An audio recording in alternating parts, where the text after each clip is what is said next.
For those of you that don't know the Transparency Task Force, I will first of all explain that I'm Andy Agafangelo. I'm the founder of the Transparency Task Force. We are a collaborative campaigning community that is dedicated to driving reform in the financial industry. We have a very clear and very specific mission. Our mission is to promote ongoing reform of the finance industry so that it serves society better. And we're all about building an institution. We are in the early stages of building what we believe will become a highly respected, international, influential institution that is dedicated to driving up the reform of the sector and making sure that the finance industry actually treats people fairly. That's what we're all about. And we believe this is important. We believe it's important because the financial ecosystem works its way into every single aspect of society. We simply cannot have a society that we would like if we have a financial industry that is not behaving sensibly and responsibly in a manner designed to serve society. So we think issues are all remarkably important. We do have a tremendous turnout tonight. It's great that we've got such a great interest in this. One great thing about. And I'm going to just once again ask everybody to please do make sure that you are all on mute before we kick things off into the major proceedings. My colleague Alexandra is going to be talking about some housekeeping notes. Please do pay attention to those. Please do pick up on the points she's about to make. And Alexandra, over to you. Thank you very much. Hi everyone, thank you for joining tonight's session. Just to let you know, so you're aware, we are recording this event and it will be uploaded to our YouTube channel in the next couple of days. Please use the chat to introduce yourselves and make any comments, and I'll be circulating it tomorrow in a follow-up email. If you want to help us by tweeting about the event, please do. I'll put our Twitter details in the chat as well, and I'll include my email as well. Thank you. Thank you very much indeed, Alexandra. Okay.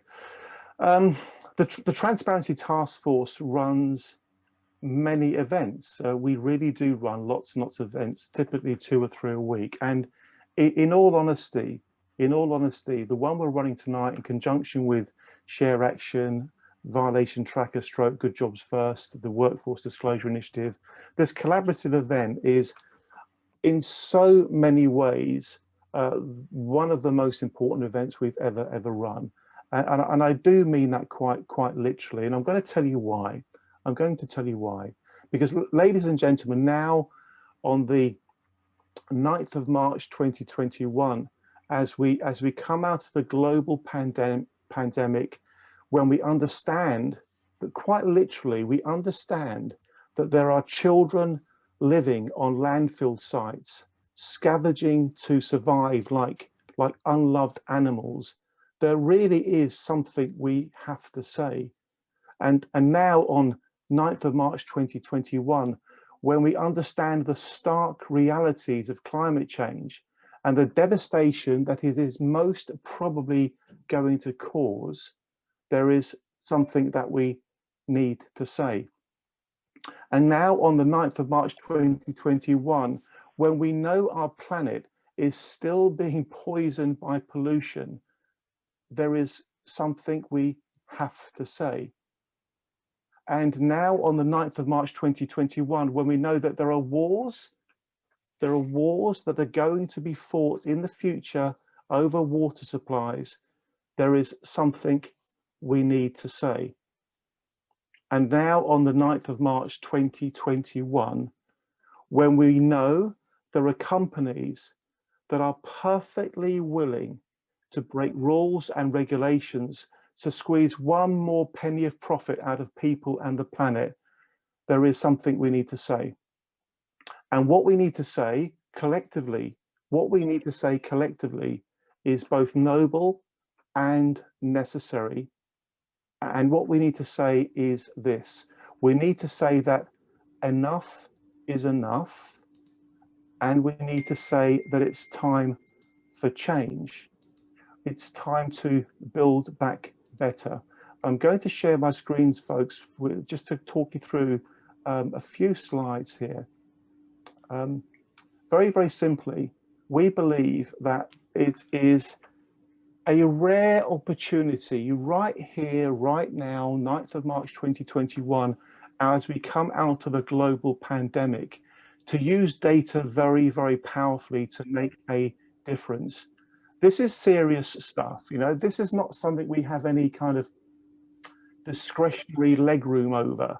If we don't do what needs to be done, we will find ourselves in months and years ahead wishing we had. We have a very rare and a very precious opportunity that cannot be wasted. We're facing a lot of very, very significant and frankly, very, very worrying issues. If anybody, you or me, was to spend time thinking about these issues at length, it's, you know, we would get ourselves down. These are very, very serious and very, very big issues. What have we got? We've got a situation where here we are experiencing a global pandemic. And of course, we all understand this is probably not going to be the last global pandemic that we face.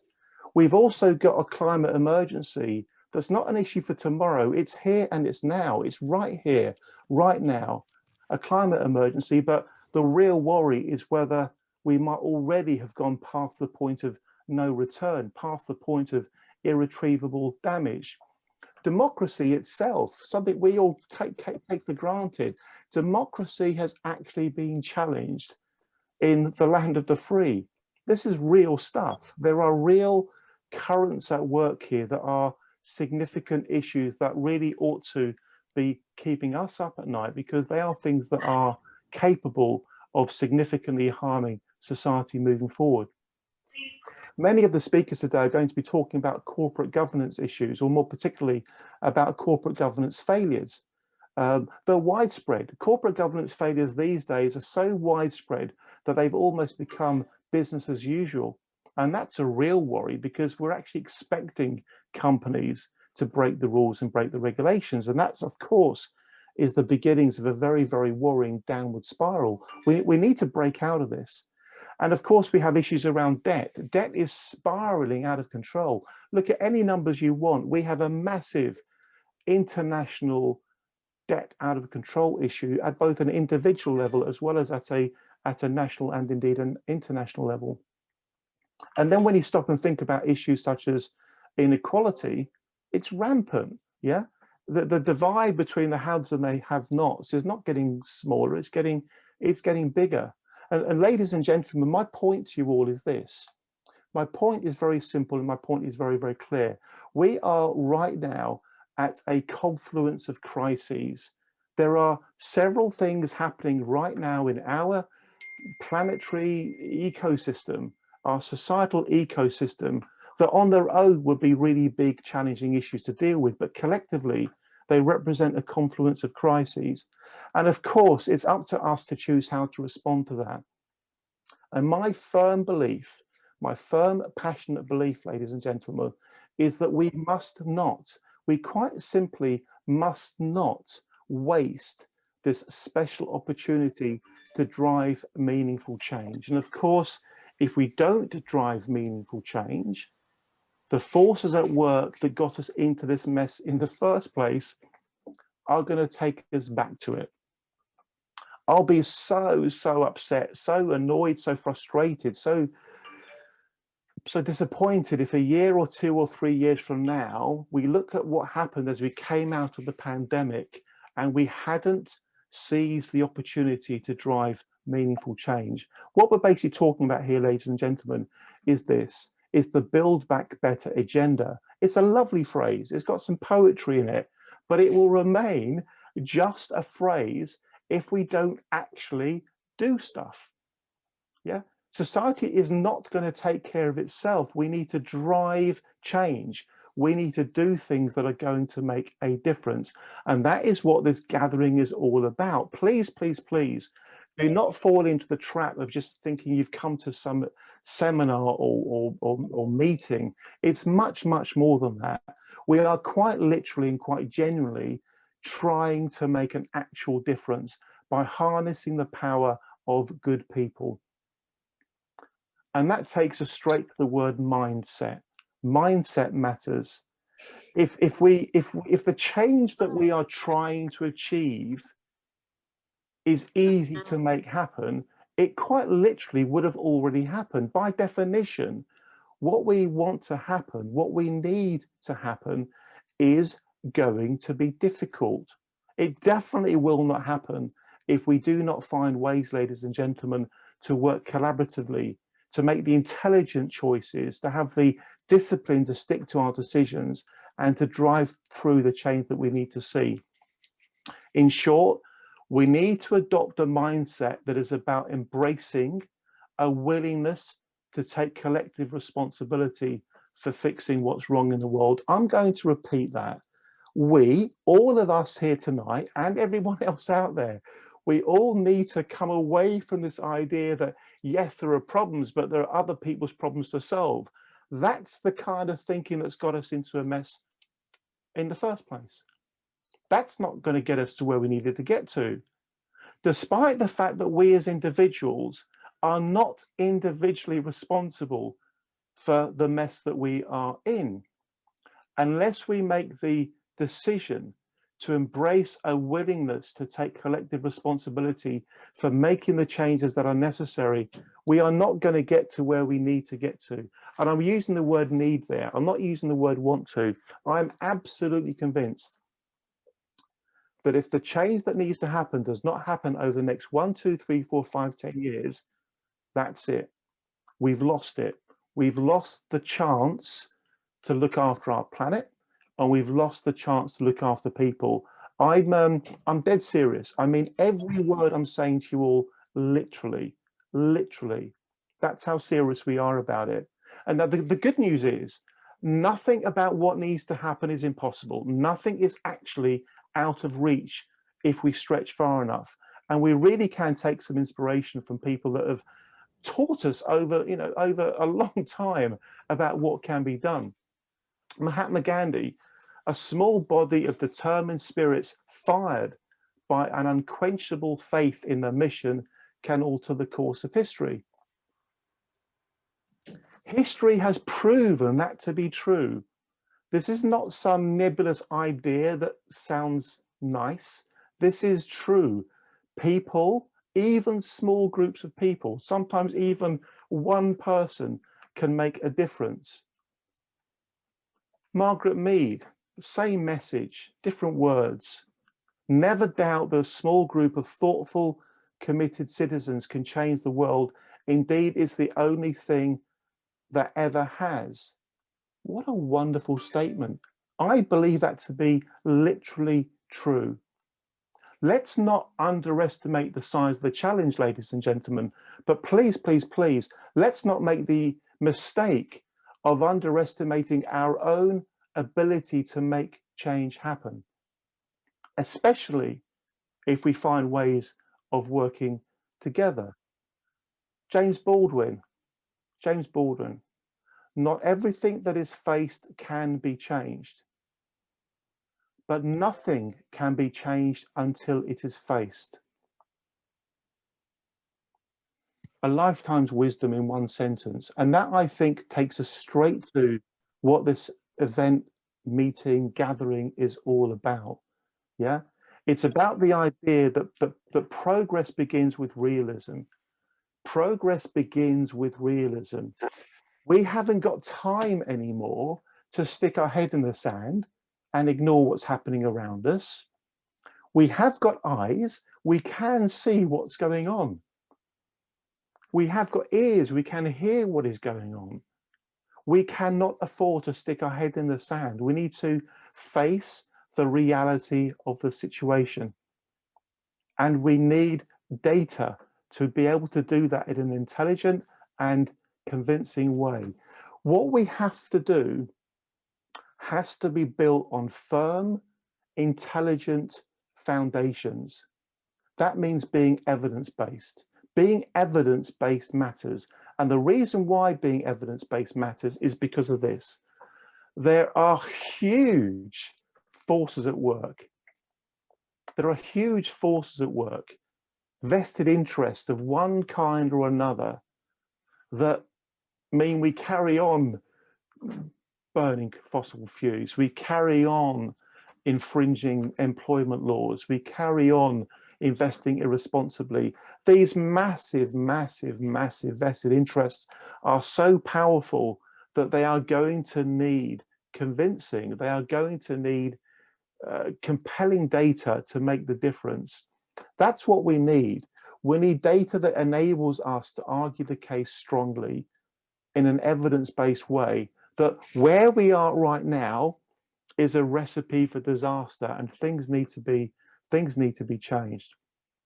We need convincing and compelling campaign collateral to drive change. And that's why we've gathered today. That's why we've gathered around the idea that data can be dynamite. It can be powerful. It can be explosive. It can get us to the truth. And the truth is powerful enough on its own to make the changes that we need to make. We just need to be able to get to the truth. We need to be able to peel back the layers of opacity, the fog, the mist, the camouflage, the obfuscation. We need to get to the truth, ladies and gentlemen. And that's what good, powerful data can do. It can tell us what's really going on. And that's why dynamite data is absolutely vital for anybody that's serious about wanting to make the world a better place, for anybody that's serious about building back better. There's a great quote, I really like it, from Greg Leroy. Greg's somebody I've learned to admire greatly over the last 10, 11 months or so. Greg Leroy, if you don't already know, you'll be hearing Greg speak later, the executive director at Good Jobs First, which runs Violation Tracker. Here's a quote from Greg. Disclosure is the foundation of reform of all kinds. Powerful. That's why new data, especially from sources that have been hiding or obscuring it, is inherently dynamite. So, ladies and gentlemen, my message is very, very simple, really. My message is simply that we've got a choice. We can either kind of, fumble along day to day, being like we normally are as a human species, as a not particularly rational bunch of organisms crawling over the planet. We can carry on as we normally are. If we do, you know what's going to happen. You know what's going to happen. We'll trash the planet beyond the point of no return, and we'll have all kinds of frictions and factions going on within society. The issue around a lack of equality is just going to worsen. The issue around corporate governance is just going to get worse and worse and worse. You know that, yeah? I'm 57. I've been around long enough to know that if we leave things as they want to be, they'll carry on behaving the way they want to be. We need to change that. So please, please, please do not make the mistake of thinking this is just a meeting, a seminar, an event. We are making a share action, violation tracker, TTF, WDI. We're making a very serious attempt here to try as hard as we can to change what the future will become. We mustn't underestimate the size of the problem. But I'm going to repeat what I said earlier. We mustn't underestimate our ability to make change happen, especially when we flick the switch towards collaboration. Human beings working together in small groups or large can do absolutely remarkable things. I really do believe that. I as an individual, like I'm sure many, many of you, are willing to make all kinds of sacrifices for my kids, for my grandkids that I don't yet have, for the future generations. Why be the generation that screwed it all up? Why be that generation? Why be the generation that didn't do what it could have done? I don't want that. I do not want to be somebody that didn't do all he could to try to make a difference. And I invite you all to be part of the movement that we are trying to build, this collective energy, this force for good that we are trying to build. But let's build our arguments on evidence. Let's build our arguments on data.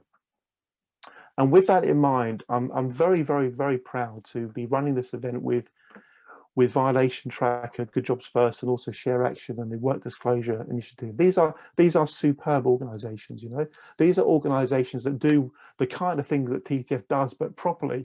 You know, we try very hard, but we're not very good at many things. We know that we've got all sorts of shortcomings and all sorts of inabilities. Share Action, Violation Tracker. These are organisations that I'm genuinely proud to be associated with by way of this gathering tonight. And with that in mind, we're going to hear from some great speakers. We're going to hear from Martin Buttle, from Anya at Share Action. We're going to be hearing from Greg Leroy, who I mentioned earlier, and from Philip Matera. We've then got some speakers who know a little bit about Violation Tracker, who are going to be talking about why they believe it's really good news that we're managing to bring it to the UK. So I think that's enough from me for the moment. Please, please, please, however many TTF events you've been to before, think of this as a really special one. And please consistently ask yourself, what can you do to become part of the good energy that we are hoping to create tonight to make the future a bit better? So with that in mind, what I'm going to do now is simply stop talking and invite Martin and Anya from Share Action to pick up from here. Over to you guys. I hope that's been an interesting introduction. I hope I've kind of got you all a front of foot, so to speak, you know, energy forward in terms of trying to make stuff happen, because we can. We really, really can. Martin, Anya, over to you. Thank you very much for being part of tonight, Martin and Anya.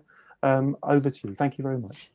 Thank you, Andy, and it's great to be here. We're really excited to be joining you on this important event, Dynamite Data, and why driving radical reform depends on it. And we're really grateful for the opportunity to speak. So I'm head of good work at Share Action, and for those of you who don't know Share Action is a responsible investment charity, and what we want to see is a future where all finance powers social progress. We are dedicated to making the investment sector responsible for its impacts while mobilizing its immense power to tackle the challenges we face, from exploitative working practices, deepening inequalities, to public health problems and the climate emergency. Our campaign uses the influence of investors to push companies to improve their policies and practices. And as head of good work, I'm particularly interested in their workforce policies and practices. But what do we mean by good work? Well, we mean living wages, regular hours, paid holidays, sick pay, opportunities to join a union and to progress. What many of us would consider normal aspects of any job, but unfortunately, millions of people around the world don't enjoy that. And we know that since the last financial crisis, there's been a large growth in insecure work, where many employers have exploited a lack of clarity in the law to develop business models that use a flexible workforce, online platforms in the gig economy, contracting out culture, casual and temporary staff using zero-hour contracts, agency labor, have all widely been used to shift the responsibility for employment onto the individual and away from businesses. And this has had serious human consequences, especially during the COVID-19 pandemic, where we've seen the COVID-19 pandemic exacerbate existing inequalities and put low-paid workers at risk of harm. And whilst a lot of white-collar workers have been able to work from home, workers in low-paid and insecure jobs have often not had enough sick pay, making it difficult for them to take time off when they've been ill. Many low-income families have had increases in expenses due to high spending on food, energy, and resources for homeschooling. Lack of sick pay, even the right to personal protective equipment, has been not always there, which means that people in precarious work have also been at serious risk of health risks.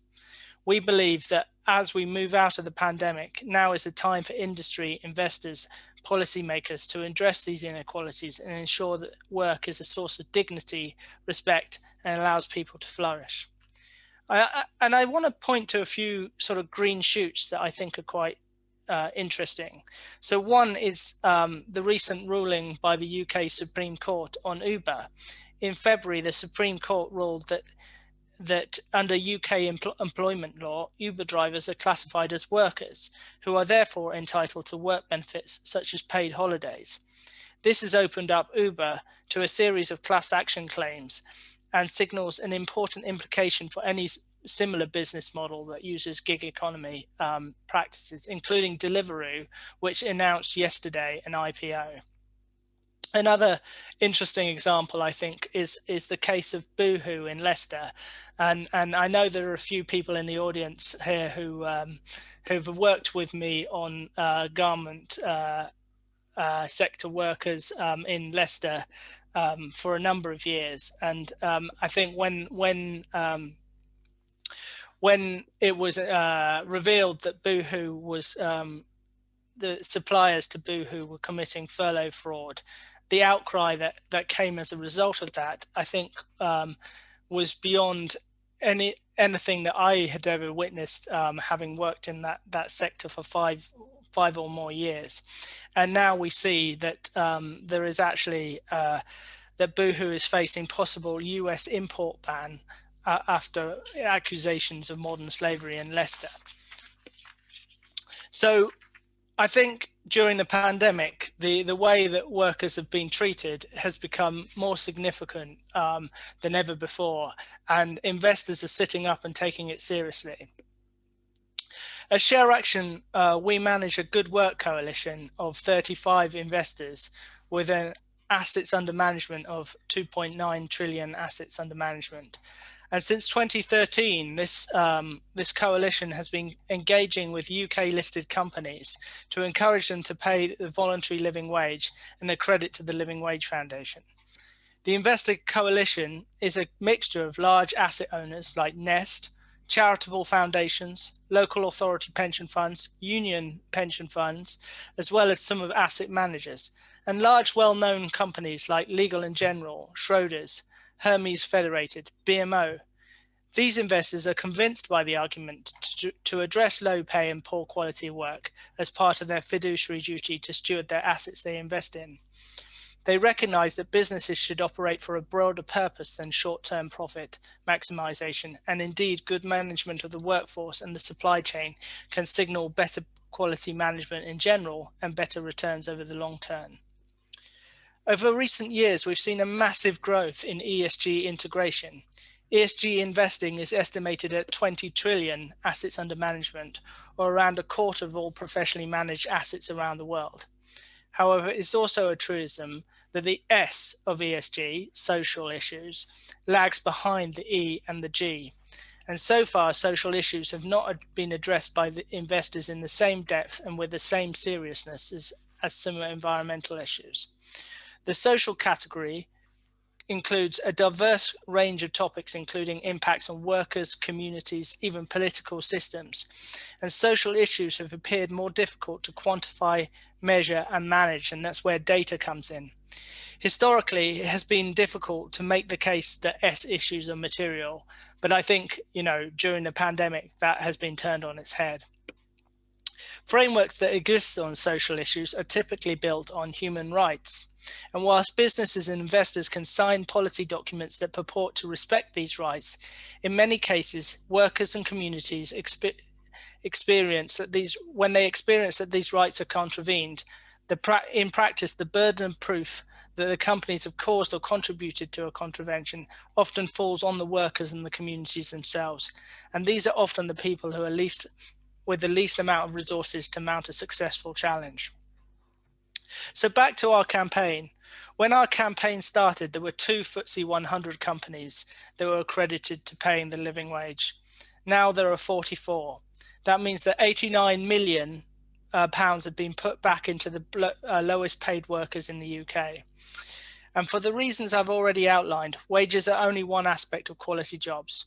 We want to broaden our campaign to focus on hours, contract statuses, sick pay, and other factors of insecure work. However, companies are not required to disclose this data, and we and the investors in our coalition struggle to access the data. We are, however, reliant on data to inform our campaigning work, to understand which companies are the leaders and which are the laggards, and which are emerging, and where are the emerging areas of best practice. So I'm delighted that we are talking about data today, the launch of violation tracking in the UK, and for my colleagues within WDI to talk about their program, the Workforce Disclosure Initiative. And I will pass over to my colleague Anya Clark now to talk a little bit more about the Workforce Disclosure Initiative. Hi, Martin. Thank you so much, Andy, and the Transparency Task Force for inviting us to speak at this event. I guess reflections on, what has just been said in the introduction. I think it's easy to get overwhelmed by, as Andy quite rightly said, the confluence of crises that seems to be happening at the moment. And if this symposium can offer anything, it is really to give examples and inspiration of the type of work that organizations are doing across the globe to make change in even the smallest way, to improve standards, to improve accountability, transparency, and ultimately kind of workers' lives with it and the financial system.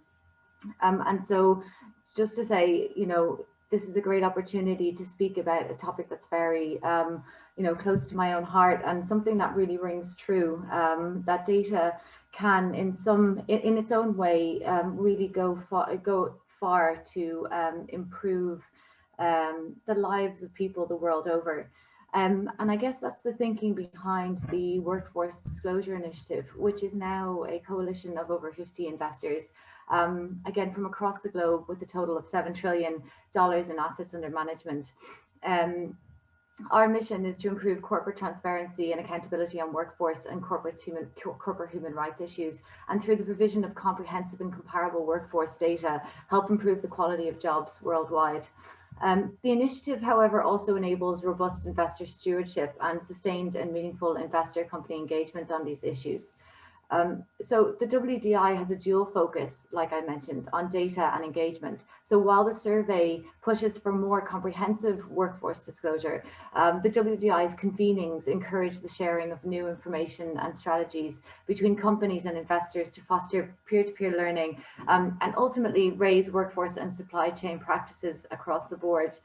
And what we see quite often is that within the companies that we work with, there is a gap between the strategies, plans, and policies and aims that they have in relation to those policies, and the actual data that they have on their workforce.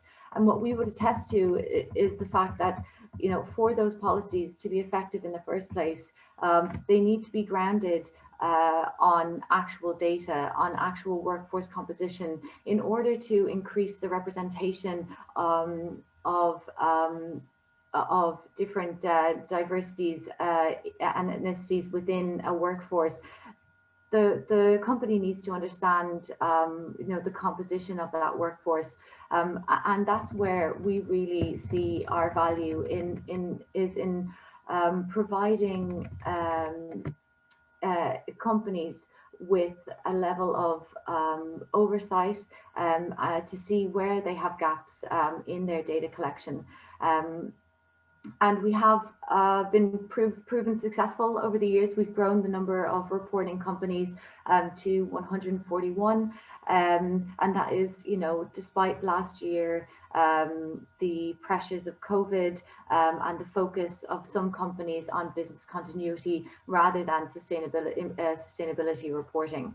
And just in terms of kind of the other the type of companies that report, we have companies from all sectors, and we have companies from a multitude of different countries, including from South America, from Latin America, from Russia, and Japan.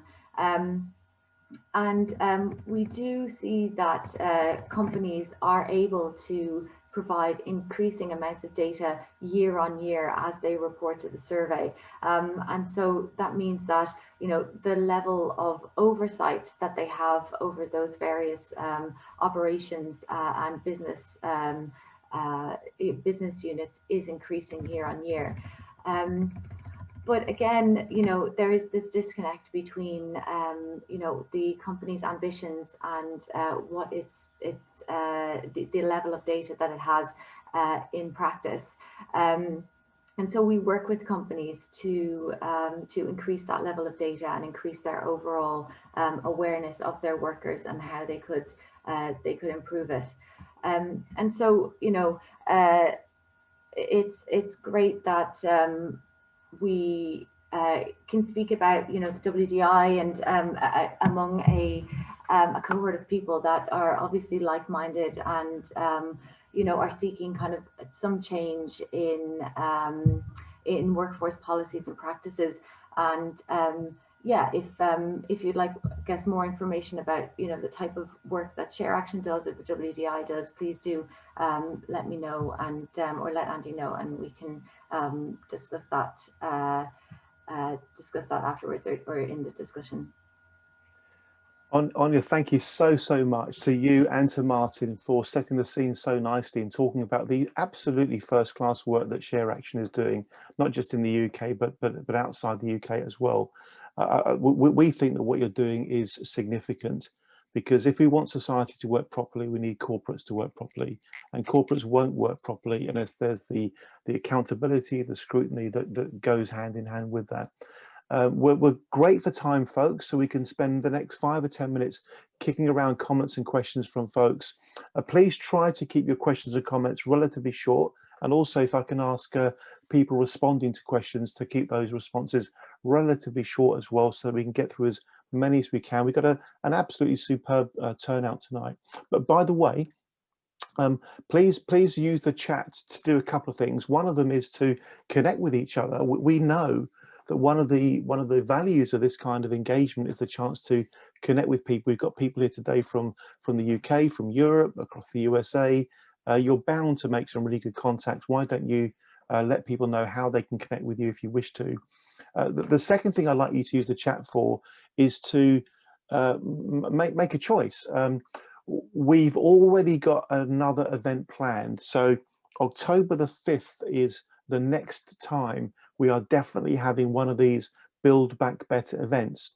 However, over the last 24 hours or so, I've been speaking to so many people that are saying that this Build Back Better agenda really needs momentum. So we could potentially have a meeting around this kind of theme monthly. We could organize that. It wouldn't be too difficult to do that.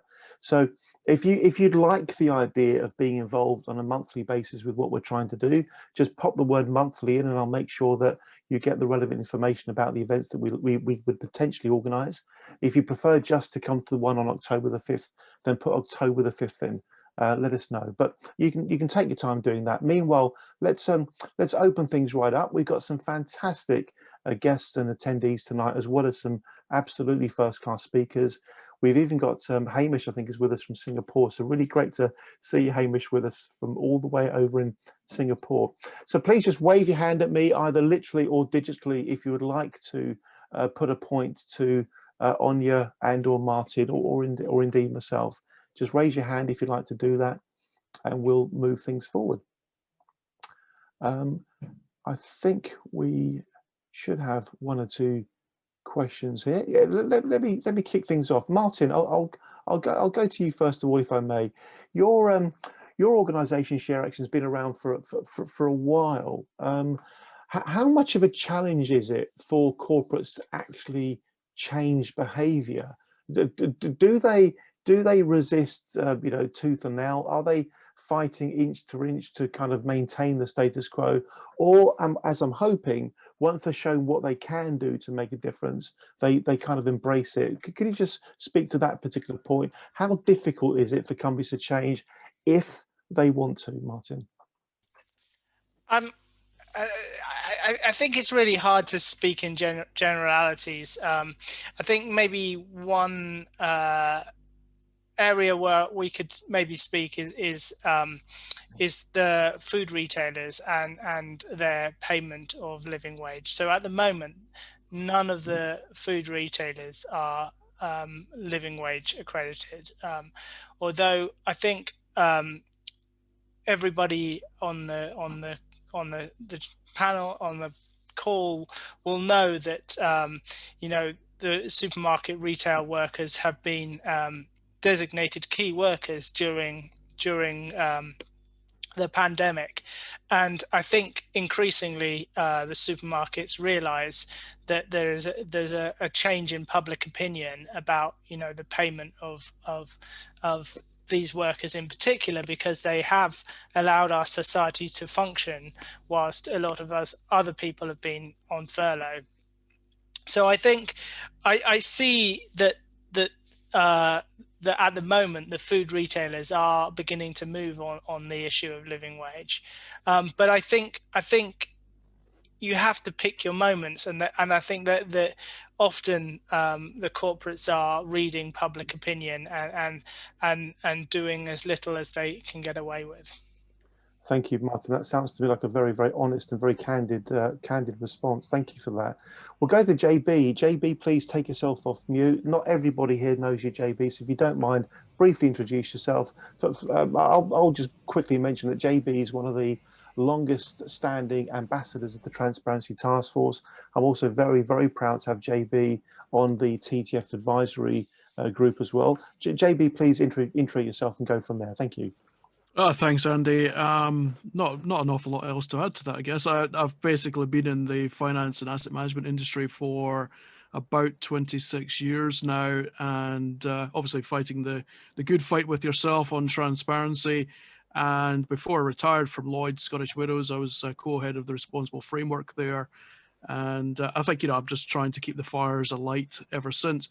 My question, I guess, to the panel on data, I'm deeply concerned. I'm sure most of us are deeply concerned about many aspects of Brexit, but specifically the UK's stepping back, I think, from the full implementation of the Sustainable Financial Disclosure regulations. What kind of negative effect is that going to have on data availability and how data is going to be used in the UK relative to what we're going to see in the EU? Wow, that's a cracking question, JB. It might be that Anya and Martin would like to respond to that. It may well be that we've got participants and guests here tonight who would also like to have a word about it. Martin and Anya, is this something up your street? If not, we can easily pass it out to comments from others on the session. I think I can speak in generalities rather than like specifics, but I think I would agree with you. It's deeply concerning, and I see, you know, various pieces of EU legislation as broadly positive. And, you know, the EU taxonomy on non-financial reporting, the sustainable finance legislation, the mandatory human rights due diligence legislation, and I think, you know, that in particular is really great to see. And yeah, it's unfortunate that we're not necessarily seeing the UK government developing similar legislation. So I think it is worrying. But having said that, I do think that any business that is trading with Europe will probably be caught by that legislation anyway. So it may not matter to the great extent, but I think it's worrying that we don't have the similar legislation. I would agree with that. Me being the eternal optimist would say, you know, a rising tide would lift all boats, and so I would hope that some of the implications of the Sustainable Financial Reporting Directive would then influence the UK asset managers more. And I'm not kind of fully versed on this, but I would say that there has been, you know, there has been convergence in these kind of reporting rules before, and it hasn't stopped the you know, at some points probably piecemeal improvements in sustainability reporting, but you know, it could be that some convergence is useful to eventually get a standard that you know, that is above kind of minimum disclosure, minimum reporting standards. Thank you both for such informative answers. That's great. I'm going to go to Martin Rich, who's raised his hand, and after Martin, if I can, I would really love to draw Meta into the conversation. We've only known Meta for about a week, I think, maybe even less than that. Meta's based in The Hague. I know that she's passionate about the sorts of topics we've just been speaking about. So you may wish to make a comment, Meta, if you would like to. You're very welcome to after Martin. Martin spoke at a very, very, very, very memorable TCF event in London. Gosh, when was it? I think it was at the beginning of last year. Martin Rich is probably one of the best systems thinkers I know, and he really has a wonderful understanding of the kind of the systemic nature of the changes we are trying to see. Martin, great to have you with us. I'm really pleased you're here. Please do share your points, and then we'll move on. Thank you. Thanks, Andy. I think it's fair to say you probably have the greatest gift of encouragement of anybody that most of the people on this call know. You are extraordinarily good at raising others' expectations of people who are speaking. So but thank you for the kind words that you say to all of us. I just wanted to actually add to that previous comment. Just an interesting observation of UK government that I made earlier today. Guy Opperman, who is, he's got a very long MP's title, but he's basically been the gentleman who's at least taking the benefit for having pushed through the legislation around pension scheme disclosure linked to TCFD and all of that, which is sort of good enough in itself. Well, sorry, not good enough, but it's some progress. The interesting point, and he was speaking on a Goldman Sachs related event, so take that as you will.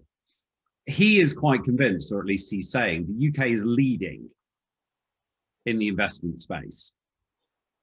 Now, I nearly fell off my chair when I heard that and wanted to say, so would you like to talk to PGGM or some of the others in the Netherlands, etc.? We didn't have the opportunity to come off mute, so I couldn't. But I thought it was an interesting observation, albeit with MP spin, that the UK government is at least trying ahead of COP to position itself very, very firmly as a leader. No mention was made of certain coal mines being opened in Northumberland, for example. And they clearly believe the City of London and the UK investment market is ahead of Europe and everybody else. So I don't think we need to debate that point. I just merely raise it as this is what one of the key ministers is running around stating is our belief. And I imagine most people on here would disagree with that statement, but that is a headwind that we are playing into ahead of COP. That's all I wanted to add. Martin, I personally think you make a really important point. We'll go to Martin and Anya to see if they'd like to comment in relation to what you just said. But I think you make a really important point. I think there's a predisposition towards denial, you know, like it kind of ignoring the problem or feeling it's all okay and it's going to sort itself out. And that's the kind of state of mind that's going to keep us in trouble. I really do believe you make a profoundly important point. Martin, Anya, before we go to Meta in The Hague, Martin, Anya, would you like to say anything at that point? Thank you, but I agree. Thanks. Okay, short and sweet. Yeah, maybe denial or deluded, you know. Yeah. Okay, these are real human issues that we need to overcome before we can get to the change we want to get to. Meta in The Hague, please introduce yourself, tell everybody a bit about you and your organisation, and share your thoughts about the kind of things we're discussing. Meta, thank you. Yeah, thank you, Andy, and hello, everybody. So indeed, I'm based in The Hague, and I work on one side in the CNA Foundation, so all these topics are quite familiar to me. And in parallel, I lecture at university on the same topics, innovation, sustainable businesses, social businesses, among others. And yeah, there are topics that you were discussing, and they resonated very strong with me. So I also see that this mandatory human rights due diligence, probably it's going to be one of these pieces of work that might make a big change. One thing that you were saying that, yeah, it's Europe, right? You see it now, like Europe, I'm still in the mainland Europe, but also as Martin said, with regard to finance, I mean, London and UK is a big reference. I mean, nothing to do with the rest of Europe in that sense, no? So it's also maybe a focal area, and being there, so it's even closer to trigger this change. I mean, if you make that change in a place where it's so relevant, the financial institution, the capital markets, I mean, as you said, Andy, at the very beginning, I strongly believe as well that COVID, I mean, being a complicated time, is a unique moment in time to drive a change. Yeah. And we shouldn't leave that. In what I have seen as well in, for instance, some exchanges that I was leading last year with other foundations, so basically the big American ones, everybody says the same, now that in this moment of COVID, being more complicated, so what in general all of them are seeing is that the people are more willing to take risks. They are more open to do things that before they weren't, so that is already quite good.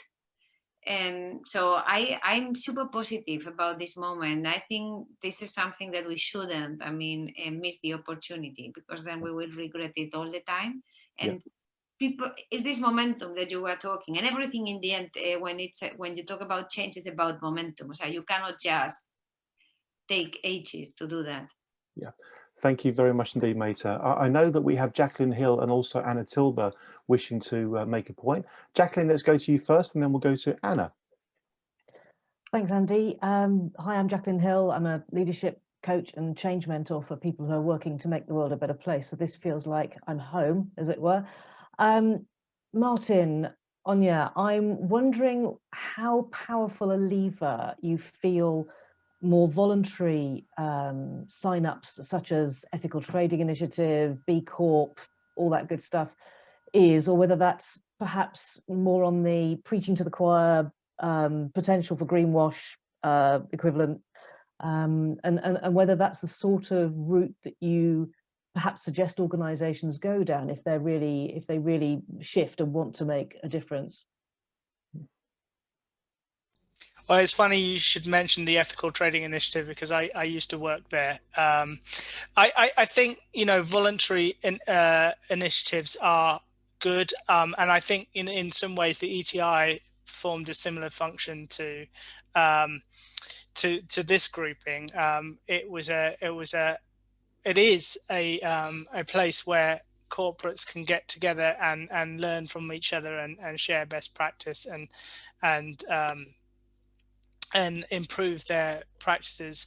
But I do think that has to go hand in hand with legislation and strong legislation as well, because I think there will always be those companies that avoid doing taking voluntary initiatives, and I mentioned Boohoo earlier, and I know there are people who I used to work with at ETI in the audience, and we've had separate conversations about Boohoo, and that's a prime example of a company that no matter how much people have been reached out to them and asked them to engage on a voluntary basis, they just didn't.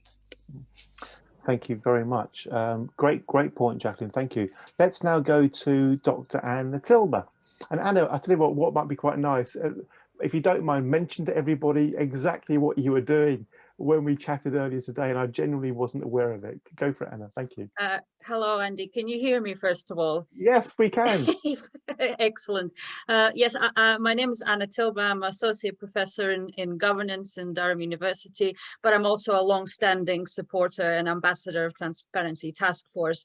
So when Andy rang me up today, I was actually using Violation Tracker for my new paper. I will say a bit more on that in the minute that I will have later on, but it's actually a fantastic initiative, and I'm very happy to see it launched in the UK. I have a question for Martin and Amy. With regards to the organizations that work with you with Share Action in disclosing the workforce information, particularly I'm interested in asset management companies. Do they disclose pay gap gap, and I'm asking about gender pay gap. Maybe it's because I was very inspired by some of the events in the International Women's Day yesterday. So we're all talking about diversity, and many organizations, I find, report on the balance they have in their workforce, the gender balance, the race balance, the ethnicity balance.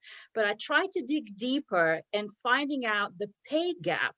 You can have the equally diverse workforce that is not paid equally, and that information seems to be slipped through. So I'm very curious as to, do you encourage organizations to report on that or not? Thank you.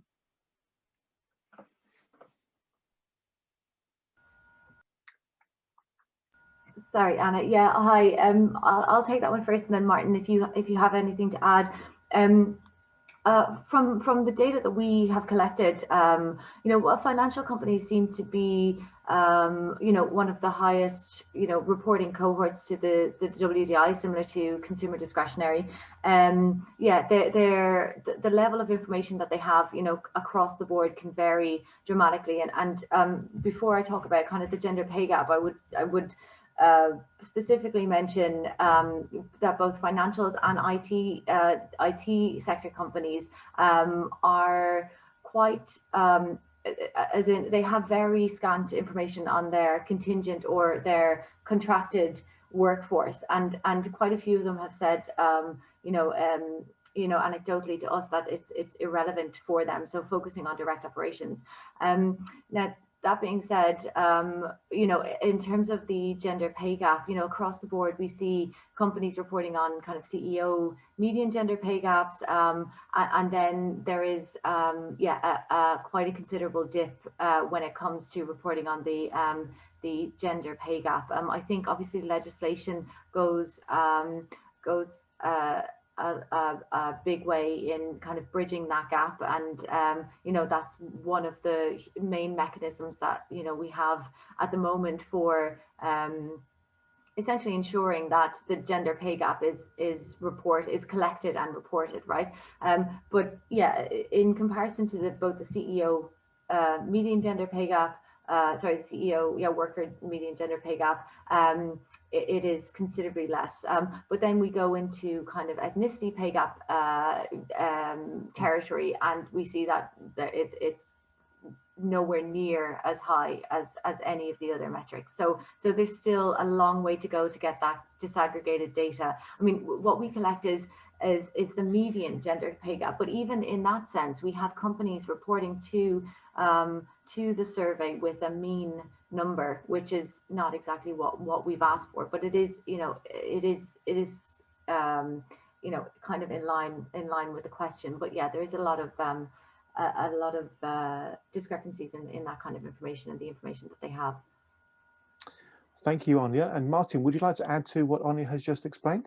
Not really, but just to say that we did a piece of analysis on shareholder resolutions that were filed last year, and we looked at those resolutions that were looking at diversity reporting and disclosure metrics, and we were looking at whether asset managers were voting in support or against those resolutions. And one of the interesting things was there was quite a lot of support. Most of the resolutions, I must say, are filed in the US because it's easier for to file a resolution in the US. And there were a number of resolutions that were filed on report your gender pay gap and report your ethnicity pay gap, but a lot of them were requiring companies to produce their global ethnicity pay gap, and looking at the asset managers' response and the rationales for voting against those resolutions was quite interesting, and a lot of it was taken on the fact that in Germany and France there are limits on, what ethnicity data can be disclosed. So, I think, but a lot of the asset managers' rationales that we were looking at did say in principle they supported it, but it just couldn't do it for these practical reasons. But it's not really directly answering your question. It's a sort of tangential point. Can I Thank just you. add as well, Andy, there is quite a large disparity between what investors are now seeking from their investee companies and what they're willing to report on themselves, you know, and I think that's another kind of gap that we need to bridge to get, you know, the asset management industry also reporting on the metrics that they are expecting now their investee companies to report on, including human rights due diligence, including kind of diversity and inclusion policies and practices, supply chain issues, supply chain transparency, for example, responsible sourcing. These are all issues that pertain to the financial sector themselves, obviously, but yeah, there's less of a focus on them. Anya, thank you very much indeed, and Martin, thank you as well. I think we should bring the first part of this session to a close there. Can we please show our appreciation to Martin and Anya as enthusiastically as you can muster, because that was really, really good. Thank you very, very, very much indeed. Great job, Martin. Great job, Anya. You've developed some real momentum for the session. I appreciate that. We're now going to hear from Greg Leroy and Philip Matera at Violation Tracker, or I should say Good Jobs First. Just before I do that, I noticed that JB put a note in the chat about Corinne Carr. Corinne Carr is one of the TTF ambassadors, and as JB indicates in the chat, she's done some really good work around a responsible reward. And I think Corinne could be good contacts for Martin and Anya. So Alexandra, my colleague Alexandra, could you please pick up an action, if you don't mind, to connect Corinne Carr with Martin and Anya by email? I've got a feeling they'll get on pretty well and find each other to be good contacts. Thanks, JB, for that point in the chat. Let's now go to Greg and Phil. Over to you. Thank you. Thanks very much, Andy, and it's great to be with everybody. Great to see several of you who I've had the pleasure of meeting through Andy over the last 11 months, and great to meet the rest of you who we haven't connected with directly before. So I'm the executive director of Good Jobs First. We're an NGO based in Washington, D.C. We're almost 22 years old. And Violation Tracker is one of 4 databases that we have online. It's by far our most popular one. It's a regulatory database about corporate misconduct. It collects data from more than 250 United States sources, both national government or federal sources, more than 50 of those, and more than 200 agencies and attorneys general and prosecutors throughout the United States. It now has about 440,000 individual cases of monetary penalties in excess of $5,000, totaling more than $650 billion. We're about to add more than 50,000 more cases, so it'll be up to about 500,000 cases for the last 20 years. They all date to the year 2000. It has a very big global user base, literally all over the map in every sense of the word. So NGOs and labor unions and many ESG investors, including 7 of them who pay us to license complete sets of the data.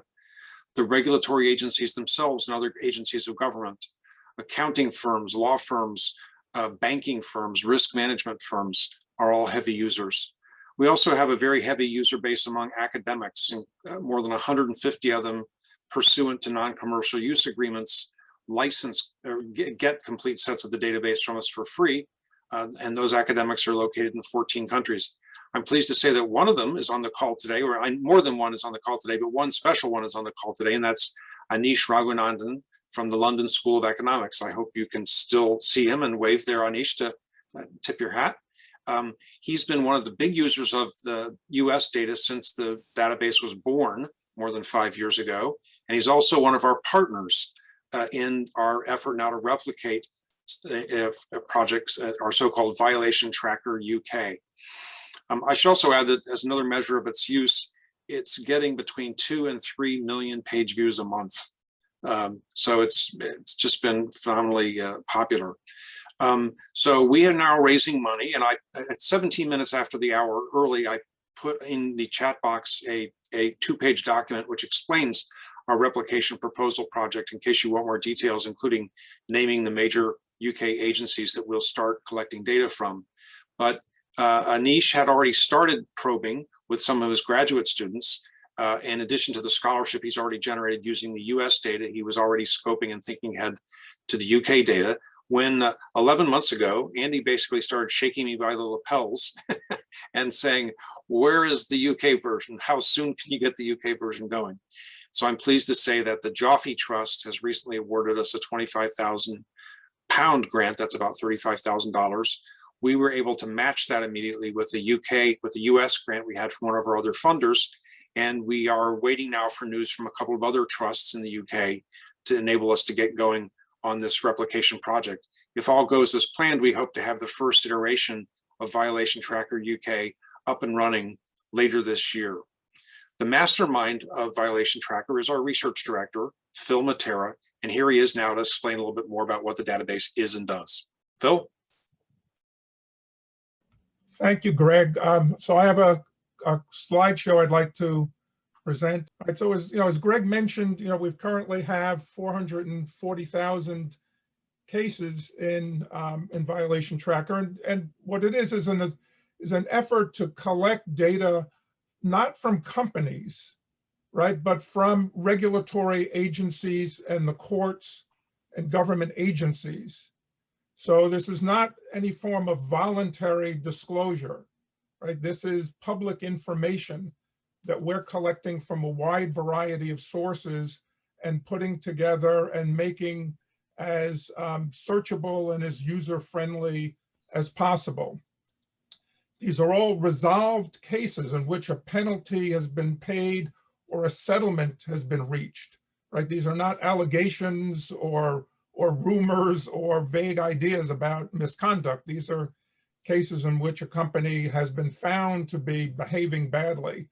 Now, as a result of that, there's probably a lot of misbehavior that we're not capturing here, but we wanted to limit the scope of this to cases that are fully documented and resolved, so there can be no debate about this information. So, these are some of the numbers that Greg mentioned on our totals. We take all the individual entries that we gather from this large number of sources, and we link them to their ultimate parent companies so that we can aggregate the totals by parent, so that we could see particularly how large corporations are performing or behaving. Among that universe of parent companies are about 800 that are based outside the US in more than 50 different countries. These are the countries that account for the largest number of parents, and you'll see the UK is pretty high up there with 76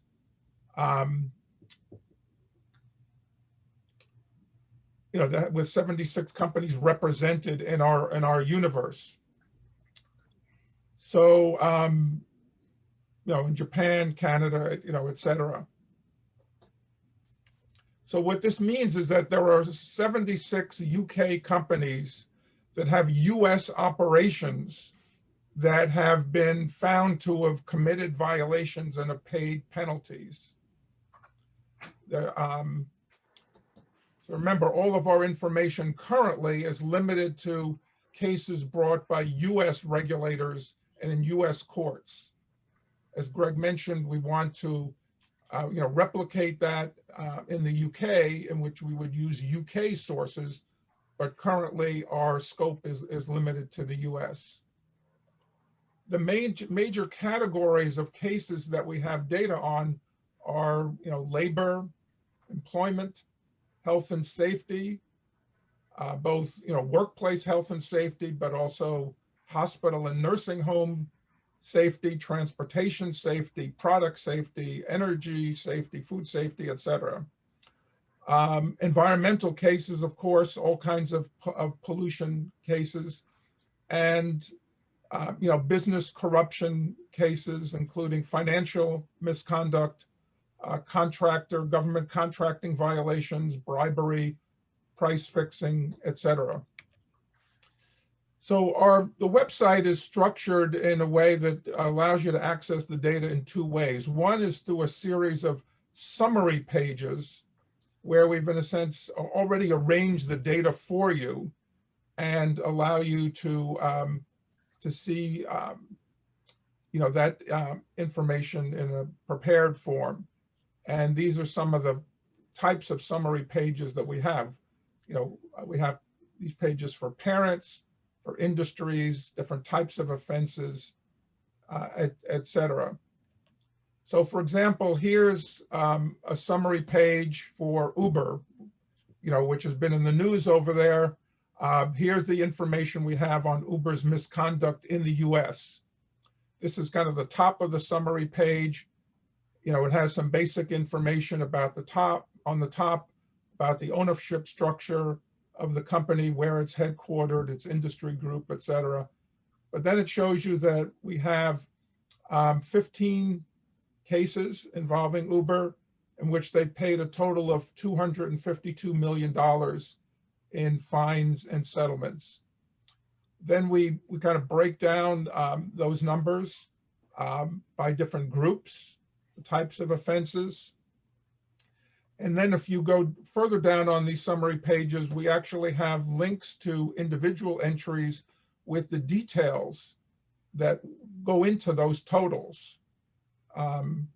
And so here's an excerpt of what we have for Uber. It's sorted now by the total penalty amount. You can resort that in other ways. So here's what, and then if you drill down, you get to the individual entry, and here is what one of those Uber entries looks like. This is a case that was brought by our Federal Trade Commission against Uber, claiming that it misled prospective drivers with exaggerated earnings claims. And we give you the details, we tell you the penalty amount, we tell you the agency, and then at the bottom we have a link to the data source, which in this case is a press release that the agency provided.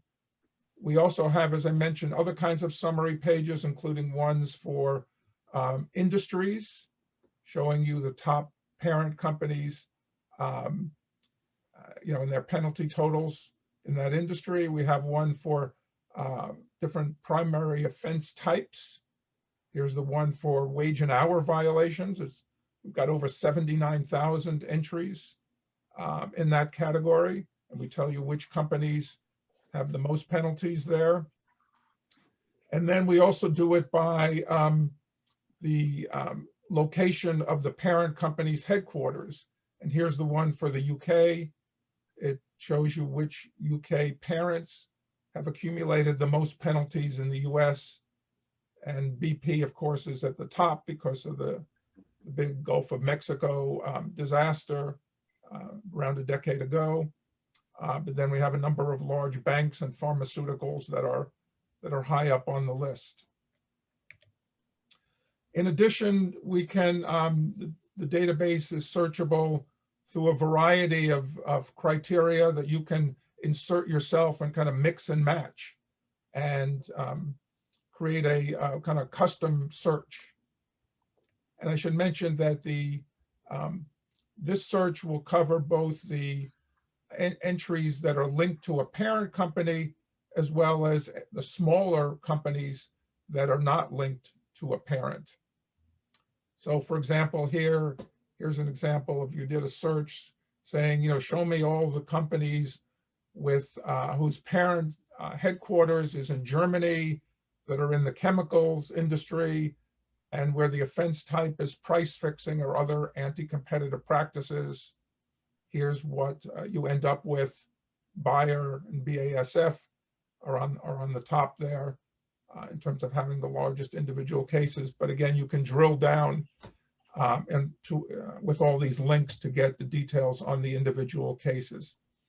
As Greg mentioned, now we are planning to replicate this in the UK. We've determined that that is indeed feasible in the UK, that the data is available through largely through agency websites.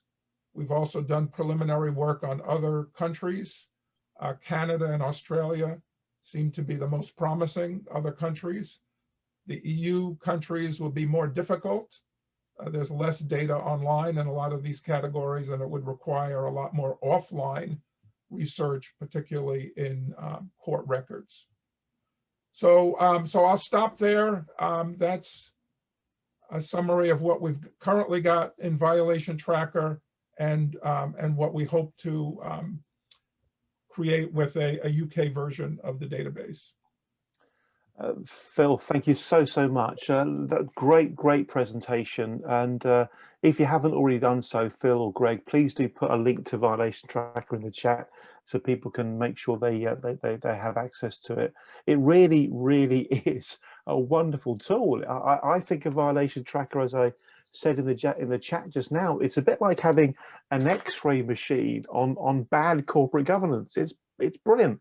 It's a transparency machine, which is why when I stumbled across it last year, I fell in love with it straight away, which is why there's been this genuinely enthusiastic effort to try to bring it to the UK, and it's just so satisfying that that's actually happening.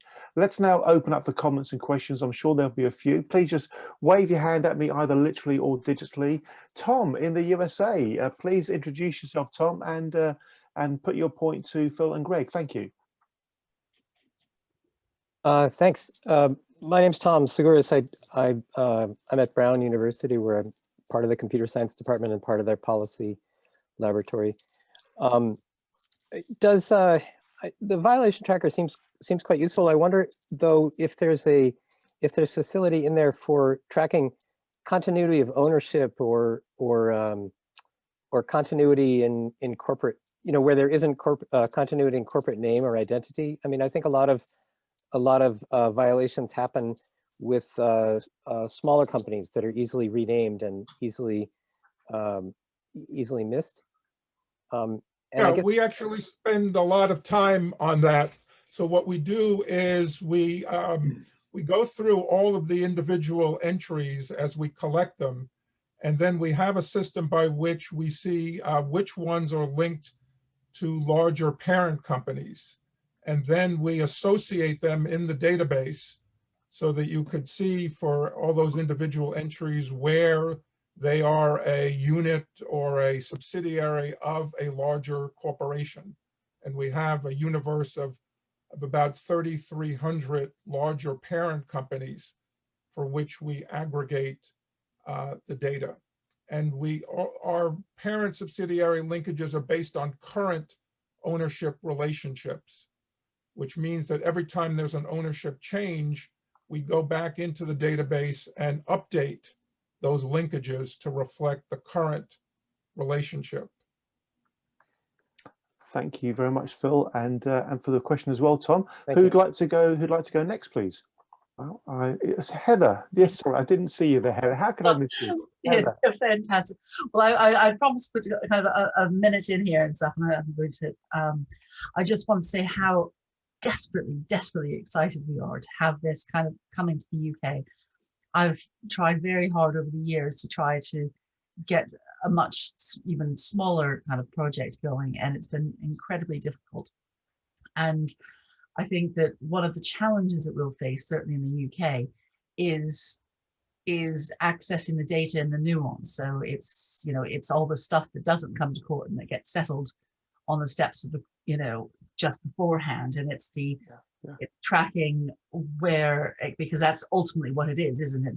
There's a fundamental abuse of power that happens when you've got a larger party and a smaller party, and they'll generally use the legal system to really draw things out.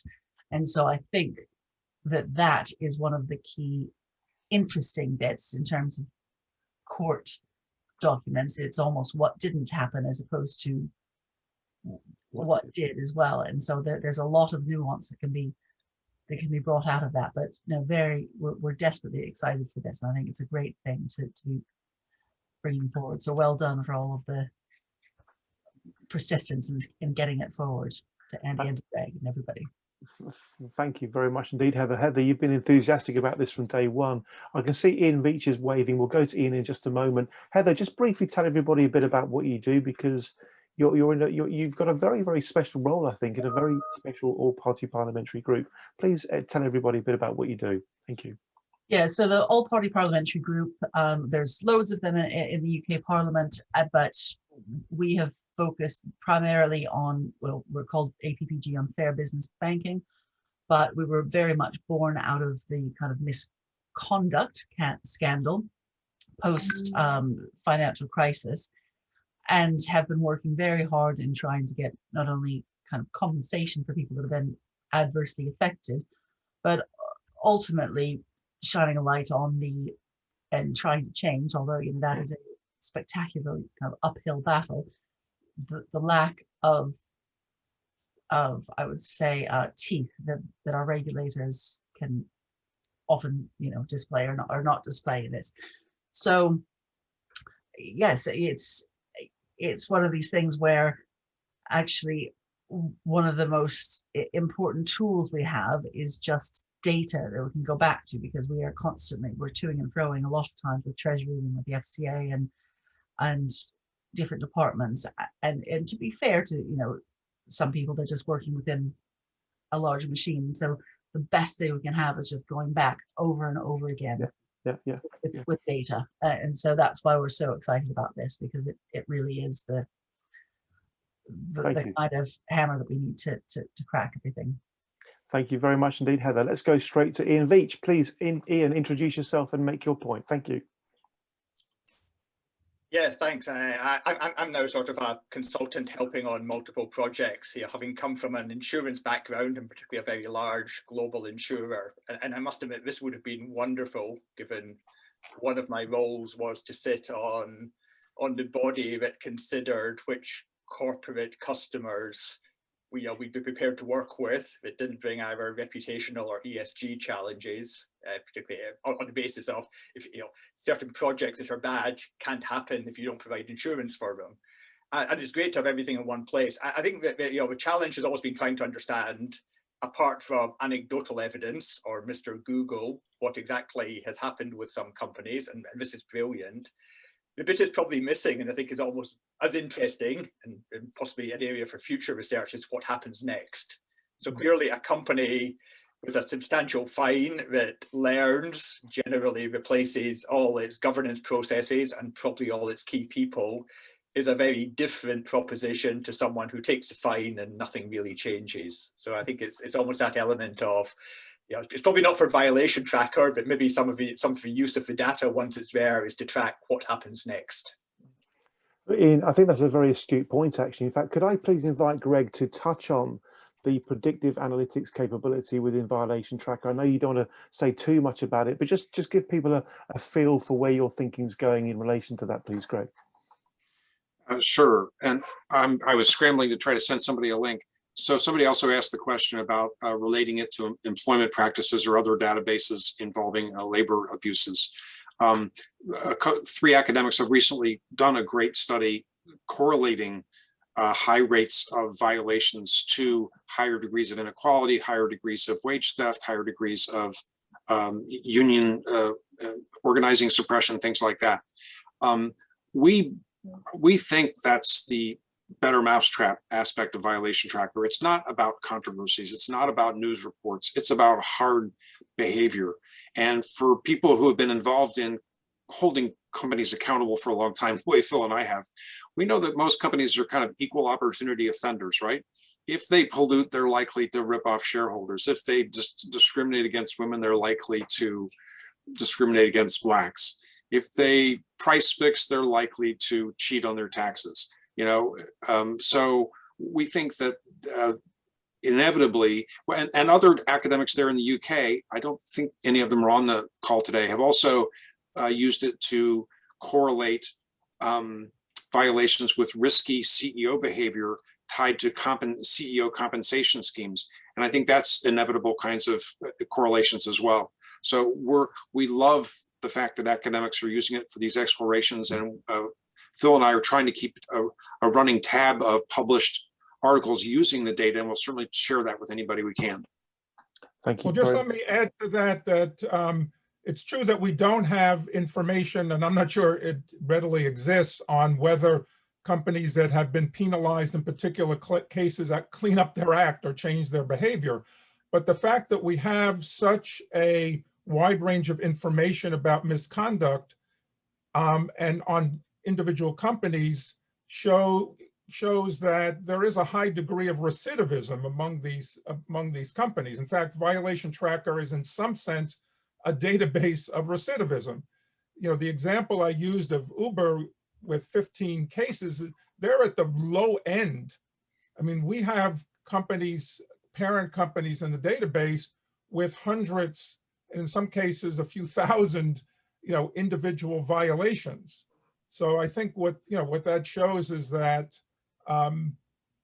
the companies in many cases at least are not changing their behavior in relation to these penalties, and that other kinds of enforcement efforts might be necessary to bring about the results that are needed. I'm going to share my screen again because Phil just used the word recidivism. I admit to not even knowing the word recidivism until I had my very first conversation with Greg. You'll remember it, Greg. I really did. I literally had to Google it afterwards to make sure he wasn't winding me up. So recidivism is the idea that a company or an individual does something wrong, gets told off, gets prosecuted, gets jailed, or whatever it is, gets retrained, but carries on doing it. And what it was, I'm going to show you all one particular search within Violation Tracker that just blew my mind when I stumbled across it. So you go to this bit. It's so easy to use. You click on industry totals, and it instantly, I mean, it's powerful stuff here. It instantly goes to this total of different industry sectors. And it did not surprise me at all that financial services is the worst offending industry. But what did surprise me, and what I thought, oh, brilliant, I've actually got hard data now. I've got hard data saying what I thought was the case. Financial services is the worst offending industry when it comes to corporate infringements. But look at the numbers, folks. 330 billion, not million, $330 billion worth of infringements. But not only is the number huge, it's so far ahead of numbers 2, 3, 4, 5, 6, 7, and 8. I think you've got to add up the next like 9 industries to equate to financial services. This proves unequivocally that there is something seriously and especially wrong with the financial services industry, which is why the TTIP exists. And then on the recidivism point, you go to this bit, it shows you the top 10 listing. And then the bit that just kind of blew my little mind was this bit. The same organizations being fined for the same kind of things over and over and over again. This is hard data. Yeah, there is no hiding place from Violation Tracker. All these large household brand names are getting into trouble for doing the same things over and over again. And this is proof positive that there is recidivism in the financial services sector. And I'm sure that Greg and Phil will be able to show why there is recidivism in many, many other sectors too. We're going to quickly move on. So we're going to take the opportunity, please, to very quickly thank Greg and Phil for their session so far. And we're going to then introduce our next 2 speakers. Please do show your appreciation for what the guys have presented. It's outstanding stuff. And well done for bringing it to the UK. Well done for bringing it to the UK, everybody. We now go to Steve Kenzie and Antonio Potenza. Steve came to the very, very first ever Transparency Task Force event. It was on the 7th of October 2015. I remember it so well because I had the pride and privilege of signing the Transparency Task Force to become a co-signatory to the United Nations Global Compact. And I'm still very, very, very proud of that. And I'm very proud of the fact that Steve is on our advisory group as well. Steve, please introduce yourself. Antonio, please introduce yourself and share the next 5-10 minutes or so telling people a bit about what you do and what you think about Violation Tracker. That would be great. Thank you, guys. Thanks very much, Andy. I'm going to be really brief, a head start on your 1 minute, your minute sessions, but a couple of things came to mind. And to your point about recidivism, I came across, it must have been on Twitter, but the wisdom of this point struck me that laws that are enforced by fines are only meant to apply to poor people. And I think that comes into play here. We can see really clearly here that to the point that's in the chat now, from Sue, a cost of doing business. And it's quite evident that the impact of fines is not sufficient, especially if they could be paid in the shadows and not be exposed. The real penalty for these companies is the exposure, having a light shone upon these infractions. The reputational damage is far more costly than the fine. The fine gets written off easily. So I think this is fundamentally the absolutely critical role that Violation Tracker brings, is shining that light. And in so doing, it's reinforcing the judicial system in giving some teeth to fines that otherwise are easily dismissed. 330 billion on top of the salaries and the profits. That's mind-boggling. That's government scale waste. You know, that's not what we're supposed to be hearing from the private sector. Now that said, I want to by no means an apologist for business that are breaking rules, but this is I think a perspective that might resonate well with our financial services folks, and that, you know, you read it a lot in this space, is just the point that past performance is not a good predictor of future performance. And so I do think we need to allow that companies do change. And so I think to that point that, you know, where we have repeated evidence, I think this both shows a little bit that not even in the financial sector do we really believe that. And we see it over and over again that we do base decisions on past performance. And I think it's oftentimes quite an astute thing to do. And the Violation Tracker certainly reinforces that as well. When you've got a company that just keeps going back and making the same mistakes, you definitely need to take a look at, as you said, that X-ray onto their governance practices, because it's clearly indicating some serious problems with the management of that company. And finally, I guess what's so valuable about the Violation Tracker, and it came up earlier and again in the chat, about the difficulties of finding robust ESG data. More and more investors are seeking to integrate ESG data into their decision making. And it's so difficult when you can't get truly objective, robust data to use. And this is fantastic in that regard. It's such a great resource, and it's something that can be valuable to anyone.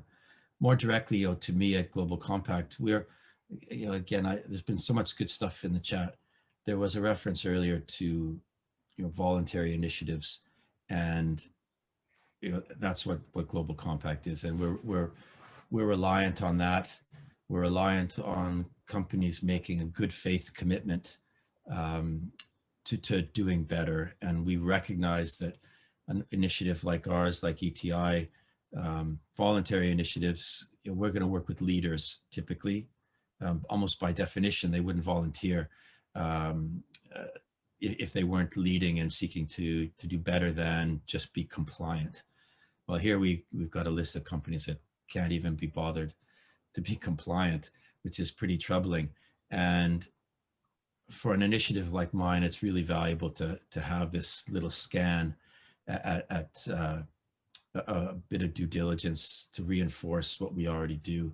It again reveals those that are serious about their commitment to being better run, more sustainable companies, than those that are telling me one thing and their behaviors are belying a different set of facts.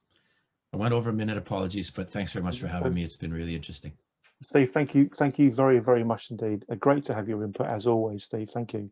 Let's go straight to Antonio. So Antonio, would you like to pick up from there?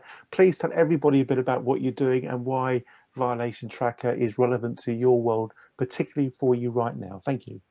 Sure. Thank you so much, Andy, Greg, and Phil for having me and inviting me to be here tonight.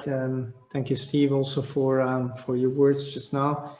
And So why is violation tracker important for us? Because we are currently building an impact tech platform which connects early stage ventures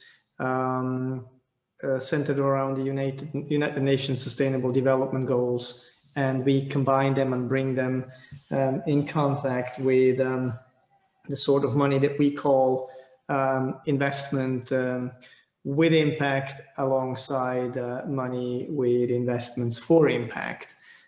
What's this all about? The investment with impact piece is early stage funding through grants, through venture philanthropy, or institutional investors and family offices, which has an immediate impact on the scalability of the ventures that we support. And what's the investment for impact is the scale investments that happen usually in the form of private equity, debt, blended finance approach. It's all centered around impact investing. And as you can imagine, because we are all about the SDGs and all about the moral and ethical economy, a violation tracker is of paramount importance in what we do. We want to know who is funding our organizations, the portfolio companies. We would like to know where this money is coming from. What is the origin of these funds, the purpose and the origin of how this capital has been generated.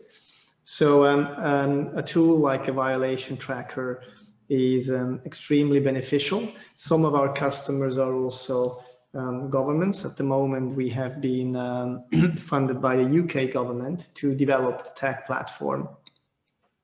Further, my partners and I, we started with an MVP not so long ago, and we were quite pleased and surprised that actually the public sector, particularly the UK government, picked up on it and liked what we're doing, and has invited us and is funding us also to develop the next phase of this impact tech platform. And yes, so having that corporate and social responsibility towards the client base, as well as to the portfolio companies, you can imagine how essential such a tool is. And I'd like to actually even go further tonight and maybe discuss also with Andy, Greg, and Phil at some point that we could integrate our impact tech platform with the violation tracker and make it an integral part, because that would be a fantastic tool for everyone that docks onto our platform going forward, to have the ability and possibility to have a transparent look through opportunity to understand where the capital is coming from and where it is going. And so that I think that will be a very powerful tool, and even build more on the main theme of tonight, which is the power of data. Because as you can imagine, the platform will generate data, will make that data available, sort of what we have seen tonight from Phil's presentation. And so the quality of data, the reliability of the data is extremely important for us, and the job and the work we're doing, and the transparency that we want to bring into the landscape. Thank you. Thank you very, very much indeed. Can we please show our appreciation to Antonio, and prior to that, Steve as well? Great stuff. We're pretty much exactly where we should be timing wise. So we're now going to have a series of speakers with a 1 minute round. I really enjoy the 1 minute round. I always need to explain it because not everybody listens to Radio 4, but for those of you that do, you'll know that in Radio 4, they have the 1 minute round where speakers or where people are invited to speak on a topic for a minute. On the radio program, they're not allowed to repeat the same word. So no repetition, no deviation, no hesitation. We won't be that strict here, of course, but we will be inviting the following folks just to share their thoughts. The order is going to be, and each person please keep to a minute or less, briefly introduce yourself, and then we're going to go to Rebecca Self, then to Stuart Woolard, then to Hamish, then to Blake, then to Anna Tilber. So please get yourselves ready for that. Rebecca, please take yourself off mute and make it possible for us to see you. And please share with us your just a minute point. Thank you, Rebecca, very much. Great. Hi and hello to everyone. Hope you can hear me well. My name's Rebecca, based in the Netherlands, but originally from the UK, and I spent 20 years in the banking industry. Now I'm working at a B Corporation and work in the area of sustainable finance. Today, I'm going to change tack a little bit and talk about satellite data. So GIS data, which is geospatial data. And satellites can measure imagery and collect imagery on the ground down to almost a centimetre. So incredibly detailed information. Now, some banks have been using this type of information to look at where they should place billboards for advertising and analysing footfall of people so they can target advertising more effectively. But there's a number of other types of uses, so I'm going to mention three. The first is it can be used real time, almost, to verify claims around sustainability. So for example, chlorophyll can be measured, so the amount of green, and reforestation or deforestation can be measured.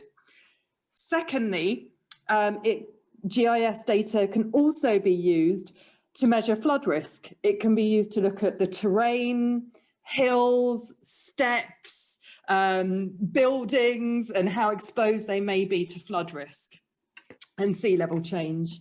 And thirdly, another type of data which is related, which is collected by drones. Drones and remote sensing can have carbon filters and can be flown over factories, so you can measure carbon emissions real time. So I'm a firm believer that technology and data can help us real time to measure and understand impacts and changes.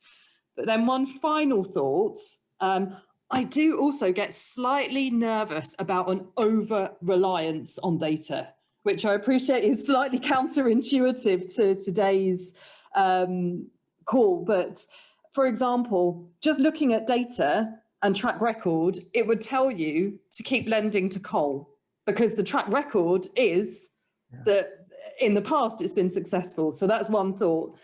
The other is interconnectedness between different UN Sustainable Development Goals is really hard to measure using data alone, and systems thinking of all these different areas is really hard to do using data alone. So using that mortgage analogy, you could measure flood risks and price mortgages accordingly, but that might have an unintended consequence of depreciating house values in flood-prone areas, and then you have, put very simply, rich people live at the top of the hill and the poor people live at the bottom of the hill where the mortgages are cheaper.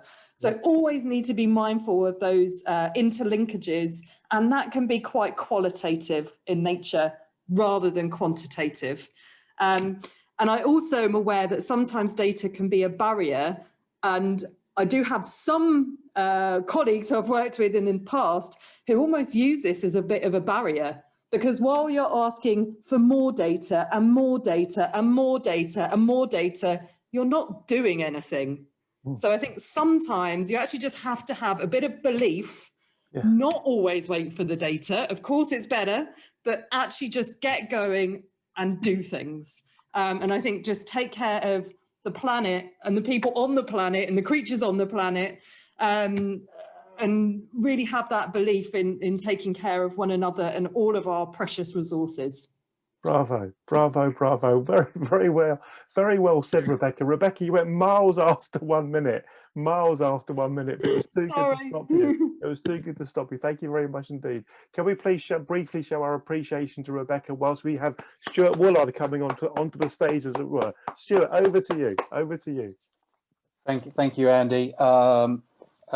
Just keeping away from my minute, Rebecca's talk. I've just read a book called We Are Bellingcat, which is about the Bellingcat organization, how they use open source data and geolocation and various other things. So if you're interested in what Rebecca said, it's a fabulous book in picking up, getting under the skin of corrupt practices and scandals, and etc.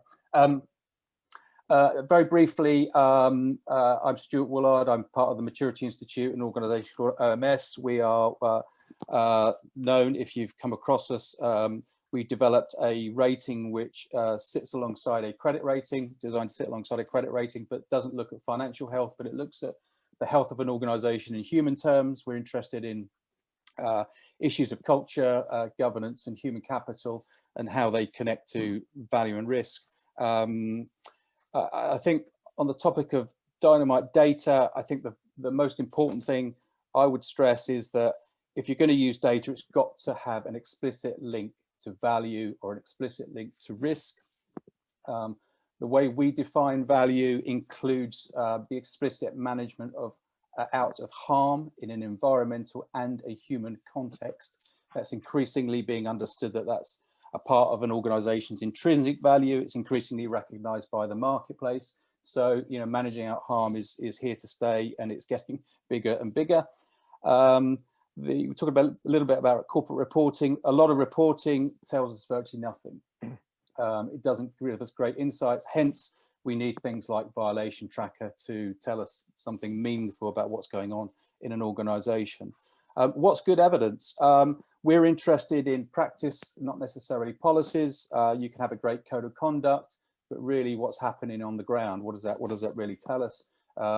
You know, you can show us a shiny new policy, but you know, how many breaches in your code of conduct do you have? What's going on? What's the trend? Don't tell us about training activity.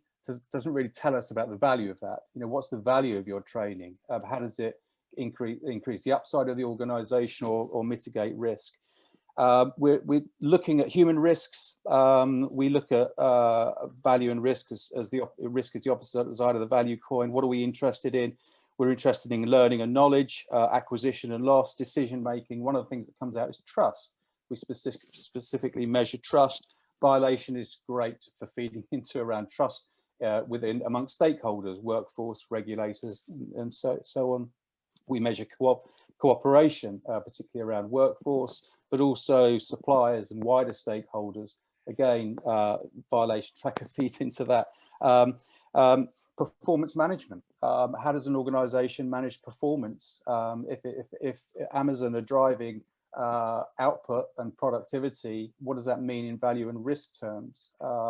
Why did VW have an emissions scandal? What does that say about how they were managing performance? All these issues are not really touched upon in reporting, and we need more information about it. Just to say about Violation Tracker, as I said, we've used it with one part of the evidence base we use. It's incredibly important. Every asset manager we come across, an equity analyst we've trained, is sold on the idea of Violation Tracker and the need for it because of its objectivity and the hard data it provides. And I think we're just at the start of understanding the power of that particular database, particularly around the predictive side and how organizations are likely to, or how the human beings within organizations are likely to behave and act going forward. That's it, Andy. That's fantastic, Stuart. Thank you so much. Stuart, you've been aware of Violation Tracker for a while. You've been using it for a while. For how long have you been a user of Violation Tracker? We used it for the first time in 2017 when we did a major study on the banking sector. So we studied the worst banks in misconduct terms. So Heather and I have worked together a little bit, and you and I have worked together on that. Yeah. Interestingly, I know that Greg and Anish shared some information about banking misconduct in the UK and said, hey, we found a bank with the worst record on employment tribunals. Does that really stack up? And I said, yeah, that's our worst rated bank on Omindex. So, you know, again, you know, I think that you know, it's starting to tell us something. And as I said, I think we're at a very early stage of using this data in a really powerful way. Stuart, thank you so much. Can we please thank Stuart for his speech? Thank you very much, Stuart. Good stuff. Great stuff. Super stuff. Let's now go straight to Hamish, who I think is all the way in Singapore. And if you are there, Hamish, it must be past your bedtime right now. So, Hamish, please introduce yourself and share with us what you'd like to in your just a minute. Thank you, Andy. Thank you very much. And apologies for the slightly croaky voice. You're right, it's 10 to 4 in the morning here. So, yeah, it's a bit of a struggle. But look, I'm a huge supporter of many of the perspectives provided this evening. I'm somewhat biased in this direction, given my principal focus is on the development of, to use some buzzwords, machine learning RegTech solutions. So in particular, advanced identification of data transparency issues, such as accounting manipulation, fraud, and other forms of corporate malfeasance. In terms of the scale of this problem, we estimate well in excess of 10 trillion US dollars. That's trillion US dollars of capital wiped out in listed markets alone over the last 15 to 20 years as a result of bad corporate actors. And using violation tracker, which we've looked at, it appears to be something like $500 billion US dollars in just fines for this kind of behavior in just the US. So the numbers are absolutely enormous. So with government funding, we constructed a completely automated global data transparency engine that identifies fraud and manipulation with a lead time measured in years relative to this malfeasance becoming public knowledge. So typically our system provides advance warning of around 2 to 3 years on average before the markets wake up to there being, and short sellers, etc., wake up to being aware that there are major problems with a company. So I'm a firm believer.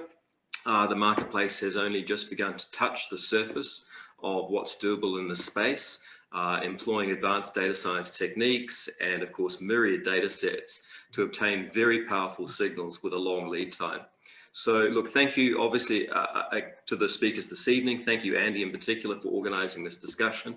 I believe much can be done to explicitly quantify and model many of the concerns that have been discussed here today. So I think we're at a really exciting time. We certainly are, Hamish, and I'm aware what you're doing, as you know, and it's seriously cool stuff. And I've just put into the chat a request for my colleague Alexandra to fix up a Zoom for me in the UK, you in Singapore, and Phil and Greg in the US. Somebody's gonna have to get up in the middle of the night. It'll probably be me, but we'll do that. We'll do that. That's wonderful stuff, Hamish. Really Thank you very much. Fantastic. Thank you, everyone. Cheers. Great stuff. We're now going to go to Blake, who I think is, I can't remember, is it West Coast USA? I can't remember, Blake. I think it is. Yep. Blake, please introduce yourself and tell us what you're thinking right now. Thank you.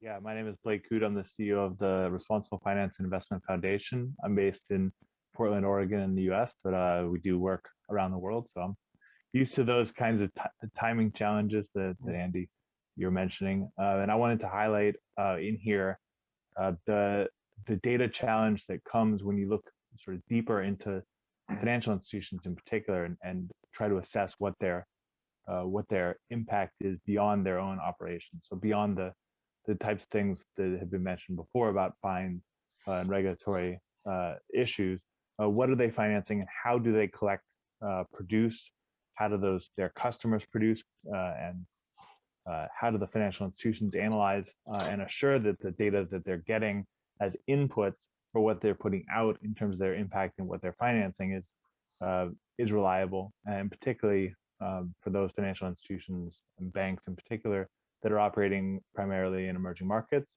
Those tend to be the countries that we focus on. The RFI Foundation is focused on the link between responsible finance and Islamic finance. So that puts a lot of the geographical focus of our activities in the Middle East and Southeast Asia. And so these issues come with a lot of how do you get the capabilities for the data to be created where it doesn't exist today. And so I think that's just something to be mindful of when you're looking at the impact from a financial institution's perspective. Is not just what they're doing, it's what they're financing and what their customers are doing, and how do you, and you have to think about how much data is involved to get pulled into one single number for that financial institution's impact. That's just, I wanted to highlight that depth that I've heard some really interesting tools just now that can help fill that, but that's I think, going to be one of the biggest challenges, even for European institutions, because they're invested in these financial institutions that have these long chains out far beyond Europe and across the world. Blake, thank you very much indeed for your input. Great as always, really, really great. Blake, feel free to put a link into your website, etc. And of course, everybody else feel free to do the same, whether it's a link to your LinkedIn profile or your website. I absolutely love connecting good people with each other. So please all take the opportunity to do that if you wish to. Our final 1 minute round speaker is Anna Tilber. We heard from Anna briefly earlier, and we're back to Anna Tilber. Thank you, Anna.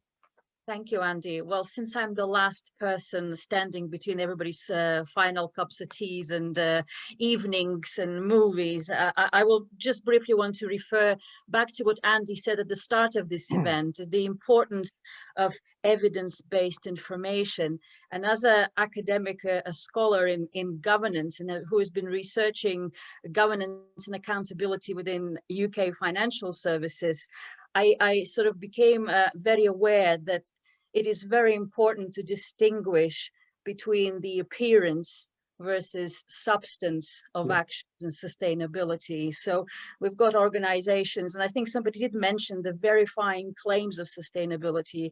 In fact, when Andy invited me today, I'm writing now a paper about world's global biggest asset managers who are supposed to be pioneers in sustainability and ESG on paper in their slogans, in their sustainable and stewardship reports.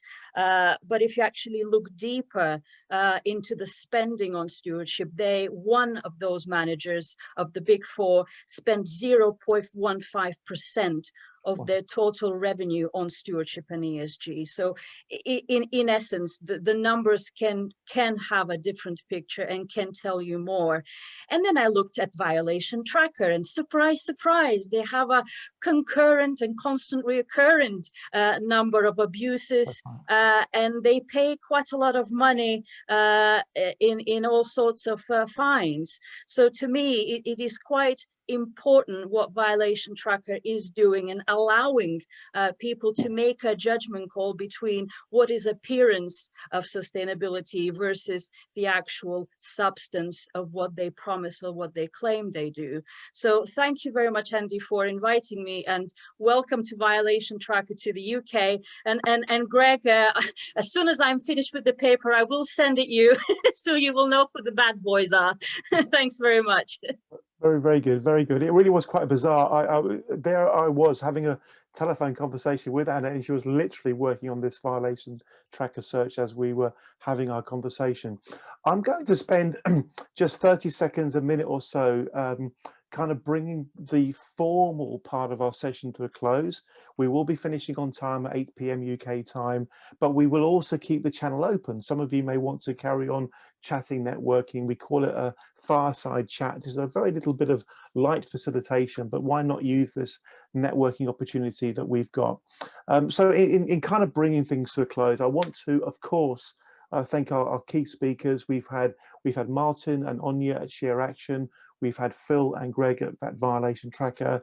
We've had absolutely superb input from Steve Kenzie of United Nations Global Compact and Antonio Potenza in relation to his superb work around impact investing, and his floated the idea of maybe an interoperability connection with Violation Tracker, which is really exciting. We then had some wonderful short, concise input from Heather Buchanan, from Rebecca Self, from Stuart Woolard, from Hamish, from Blake, and now, of course, from Anna as well. In bringing the session to a close, I just want to, first of all, before I make some final comments, I would just welcome the opportunity, please. Let's all show each other our appreciation for a company we've had tonight. It's been a great session. I know I'm biased, but I've really enjoyed it and I've learned a lot. So thank you all very, very much indeed. And my very, very final point, is this. I want to remind us all about something I was trying to say earlier, and I believe this is worth repeating. You know, here we are, 9th of March 2021, coming out of a global pandemic.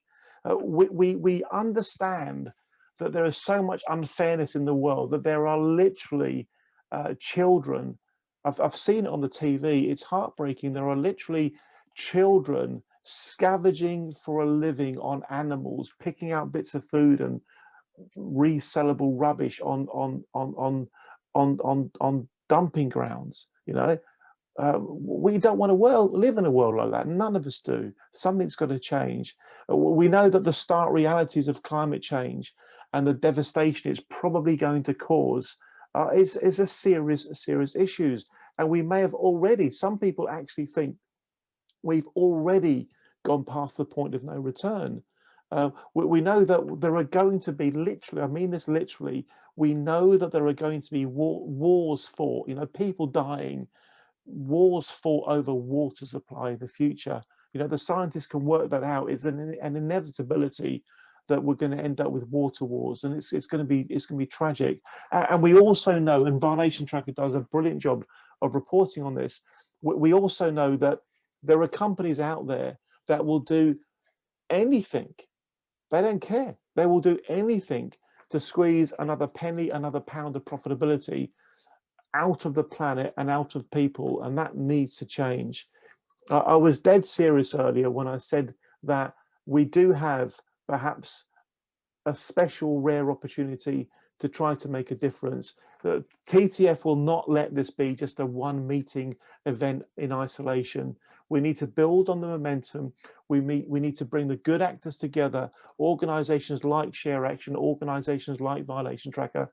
Let's get everybody together that's on the side of the angels, and let's see what we can do by working together. Those are my final comments. So we'll formally bring the session to a close now. Of course, I'm expecting most of you to leave and disappear, but if any of you want to keep chatting on, please do so. I'll keep the channel open for as long as folks want it, up until, you know, maximum of half an hour or so. Those are my final thoughts. You've really graced us with your participation today. Thank you all very, very much indeed. Thank you again. Super stuff. Thank you. So if you want to hang around and chat, please do. We can use our time together for that. I think it's been a great session. Greg, I'll go to you, Mr. Greg Leroy, if you don't mind, just to kind of share with us any kind of further thoughts you've had as the session's gone. I think there are at least a couple of organizations that seem quite keen to find ways of interoperating with Violation Tracker and maybe creating some synergies around data. Any thoughts on that, Greg, or indeed on anything else that you'd like to talk about? I'm just kind of bowled over by all the goodwill we have there. I mean, we knew some people had been using the data for a while. We keep finding more people who've been using it for more years and in more ways than we knew, and that really warms our heart. Even though we only had the American violations of UK-based firms, for example, if that was somebody's interest. I really do believe in the predictive value of the data. I think it's going to continue to prove out to correlate with a lot of things that people care about, whether it's workplace or environmental or governance, management behavior. I will say this, for those people that have any connections to UK trusts, to the extent you can recommend us, or I put my email in the box. We don't have all the money nailed down that we need to get going. We have a couple of proposals in, and we're hoping to hear soon on them. But we have the one grant in hand from the Jaffe Trust, which is a good chunk of what we need, but it's not all of what we need. And also, if you know anybody that wants to buy the data from us, licensing, we have a little bit of licensing revenue, about $35,000 a year from 7 different firms that license the data from us. We're hopeful that we can grow that ESG base. We certainly know that a lot of big firms and banks use the data. I might have mentioned the day that Bank of America emailed me and said, "Where's that new violation up from Wells Fargo? Why haven't you posted that yet?" As if they were saying, like, we'll look better when Wells Fargo looks worse. So we know they're watching. Yeah, very good, Greg. Thank you very much. And let's go to Phil. Phil, any other additional comments that you'd like to make, having been part of tonight's session?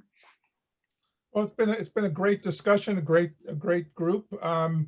We're certainly open to collaborating with any of you, using the Violation Tracker data, both the US version and then eventually when we have the UK data. That's our point. It's not, we're not just doing this for ourselves. We're trying to do it to be part of a movement and to bring about the kinds of changes that, you know, Andy was eloquently talking about. So yes, please contact us, and we'll do whatever we can to make this information useful to the various efforts that people are involved in. Thank you, Phil. I'm going to invite Kim to say a few words. Kim, I know that what's been discussed tonight is of interest to you generally. It's not your kind of professional area of interest, but I know that you relate so well to this whole idea of all of us working together to make the world a better place. Kim, please introduce yourself and share what you'd like to say. That is true, Andy. Thanks. I'm Kim Schweitzer. I'm a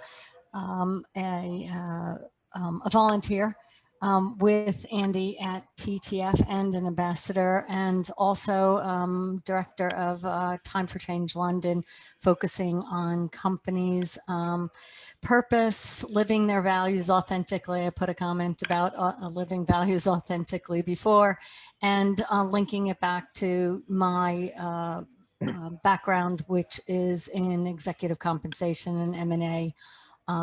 Total rewards. And I was just thinking to myself, Greg, maybe Bank of America might want to provide some funding for the UK tracker.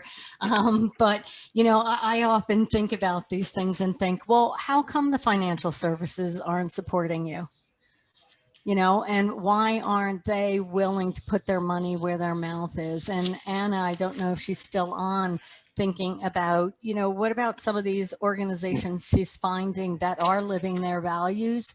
You know, maybe those are the organizations that we should be working towards, including the trusts, to get the money that, you know, we really need to be doing not only this, but all of the initiatives that Andy is starting through TTF and the other organizations.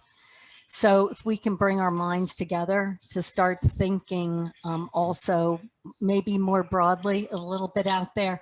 Andy always says that I'm always putting out some crazy ideas, but you know, maybe one of them may stick. Yeah, they're great ideas. You've got a very creative mind, Kim. It's great to have you with us. Thank you, Kim, for your comment. Could I please invite those folks who haven't yet had a chance to say something? For example, Adrian Tupper, Steve Hubbard, Francisca, Mike McGrath, if Mike's there, Andy Candy, lovely name, Andrew Candy, Kaz Aston. Kaz, if you're there, can you chip in with your thoughts about violation tracking from a kind of PR perspective? It'll be interesting to get your PR professional perspective on this. Let's go to Adrian Tupper first. Adrian, what do you think about what you've seen and heard tonight? I'm quite encouraged. I mean, it's a space I know a little bit about. I've been in financial data for a long time, and or at least until about 3 years ago. And the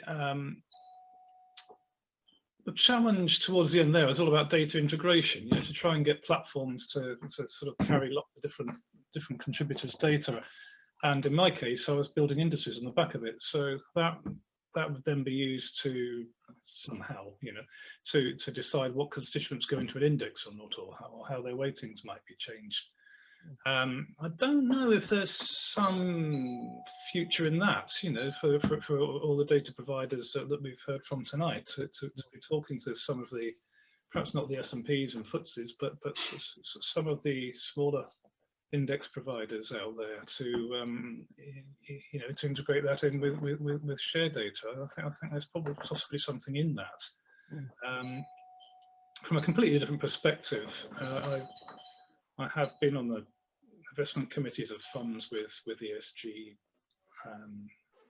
sort of mandates, if you like. And they've always taken this idea that you have to divest. I mean, that's it just drives me up the wall. The idea that you shouldn't get involved with companies doing things that you don't like. I'm very much a fan of, you know, being an activist shareholder and actually holding shares, not just because you can profit from them anyway. I mean, that's by the by, but because you can actually make a difference, go along and make a nuisance of yourself at the meetings and join big shareholder action groups. Yeah. I thought it would drive change far greater with that. I made a plug actually in the comments there for the Church Investors Group, which I was on briefly when I was heading a fund management committee of a fund. well, briefly for about 4 years. And they do some wonderful work on transparency, particularly on things like modern slavery. And although they haven't got the answers to the questions, they're certainly asking the questions, what are you actually doing out there? And encouraging companies to come forward with all the data that not just them, but their supply chains are involved with. It'd be useful to get somebody along from there on a meeting like this. It would, Adrian, that would be of real interest. Please do make a connection. We'll try to make that. I will do. I'll try and remember the best. I know the person who comes to mind probably isn't the best person to get, but I'll forward a name for you. Thanks, Adrian. Thank you very much indeed, and thank you again for being here tonight. We'll go to Steve, then we'll go to Francisca, then we'll go to Andrew Candy. And I've always loved Andrew's background. That sheet you have behind you is so cool. Mr. Steve Hubbard, please introduce yourself and share with us your thoughts, Steve. Hi, thank you, Andy. Yeah, I mean, I'm a very serious amateur, I suppose, because I don't have experience in the financial services profession, but experience in other professions, but not that one. But I mean, I was very, very impressed with Rebecca, I think it was, from Amsterdam or Netherlands somewhere. Yeah. Netherlands, when she spoke of the taking additional data from the GPS system or GRS system, and I thought that linked very strongly with the idea of managing directors of companies being able to sort of say wonderful things, but then only put in, what is it, 0.1% of 0.15% or something of their company. I think Anna Tilman mentioned this. And I like this real link between what you say and what you do. Not only in the long term, it's very easy to write a nice sort of paragraph in a report that looks good, but to actually to be able to prove it very, very quickly and see the evidence very quickly and tie the two together, I think is very powerful. And also she mentioned, I think, which was very valuable, the concept of too much data.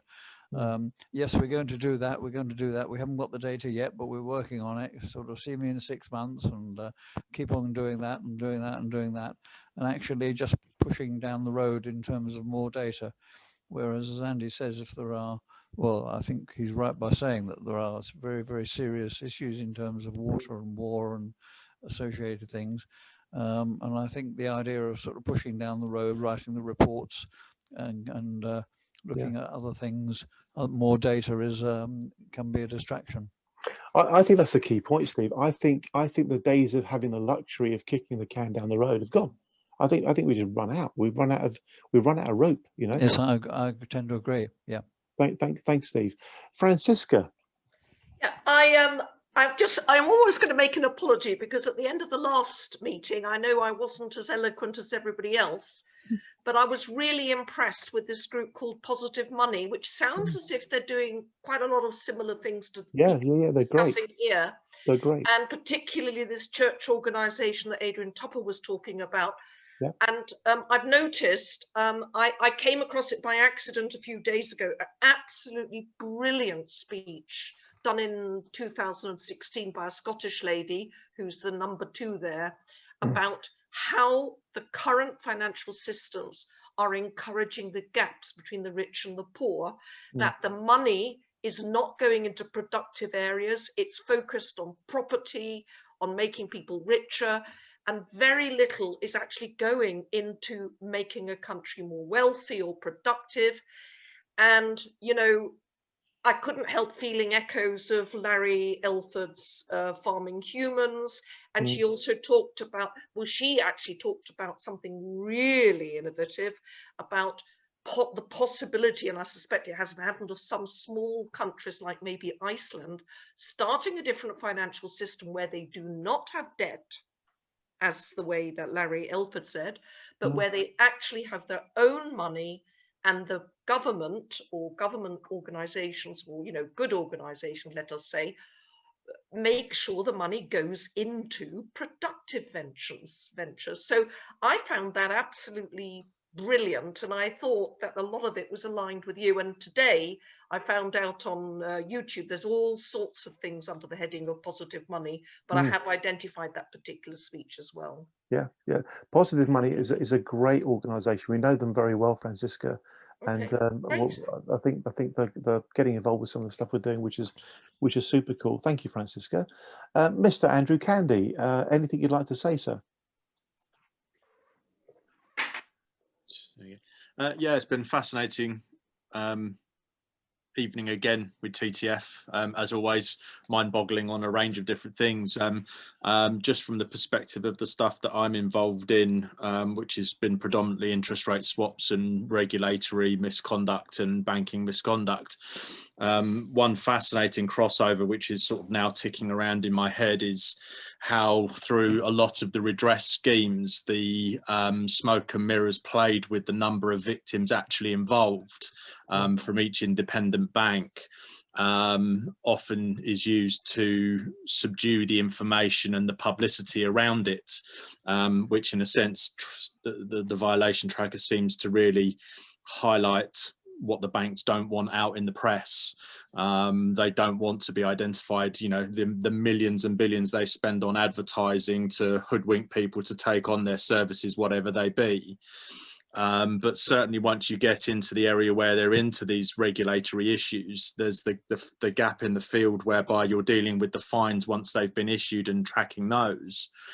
But say within the FCA swap review, 32,000 customers were identified that had been missold these products, and they'd been sold 40-odd thousand of these products. A further 100,000 were identified as having been missold the tailored business loans where swaps were hidden within them, yet from 130,000 UK SMEs affected, you had no way of engaging with them through any direct forum. And it would be fascinating to look at violation tracker and whether there's some similar element that would run alongside, where banks have to compulsorily register every single customer that's identified as having received a missold or alleged missold product, so that that database of people can be properly utilized by whoever is appointed, because access to that knowledge, that data, again, is essential, to not just proving the evidence that needs to be taken forward, whether it be court cases or even, you know, the access to bank data is essential in a lot of these issues, whether it be HBOS Reading or, you know, swaps, tailored business loans, mortgage prisoners. And I'm quite fascinated where there might be some sort of crossover there. Wow, Andrew, that's an amazing idea. You know, I know you well enough to know how much you know about this particular area, and how, frankly, the banks will do all they can to kind of camouflage, obfuscate, smoke and mirrors, as you put it. I put a note in the chat, you know, violation tracker equals a truth teller. It'll be very hard for them to be able to escape the truth of the data once we've got it. And that's why I really do think this is a significant step forward for the UK in having a machine that just shines a big bright light on the stuff that the banks and others don't want shone. Thank you, Andrew, for your thoughts. Does anybody have anything else that they'd like to say before we bring the kind of this very final informal part of our session to a close?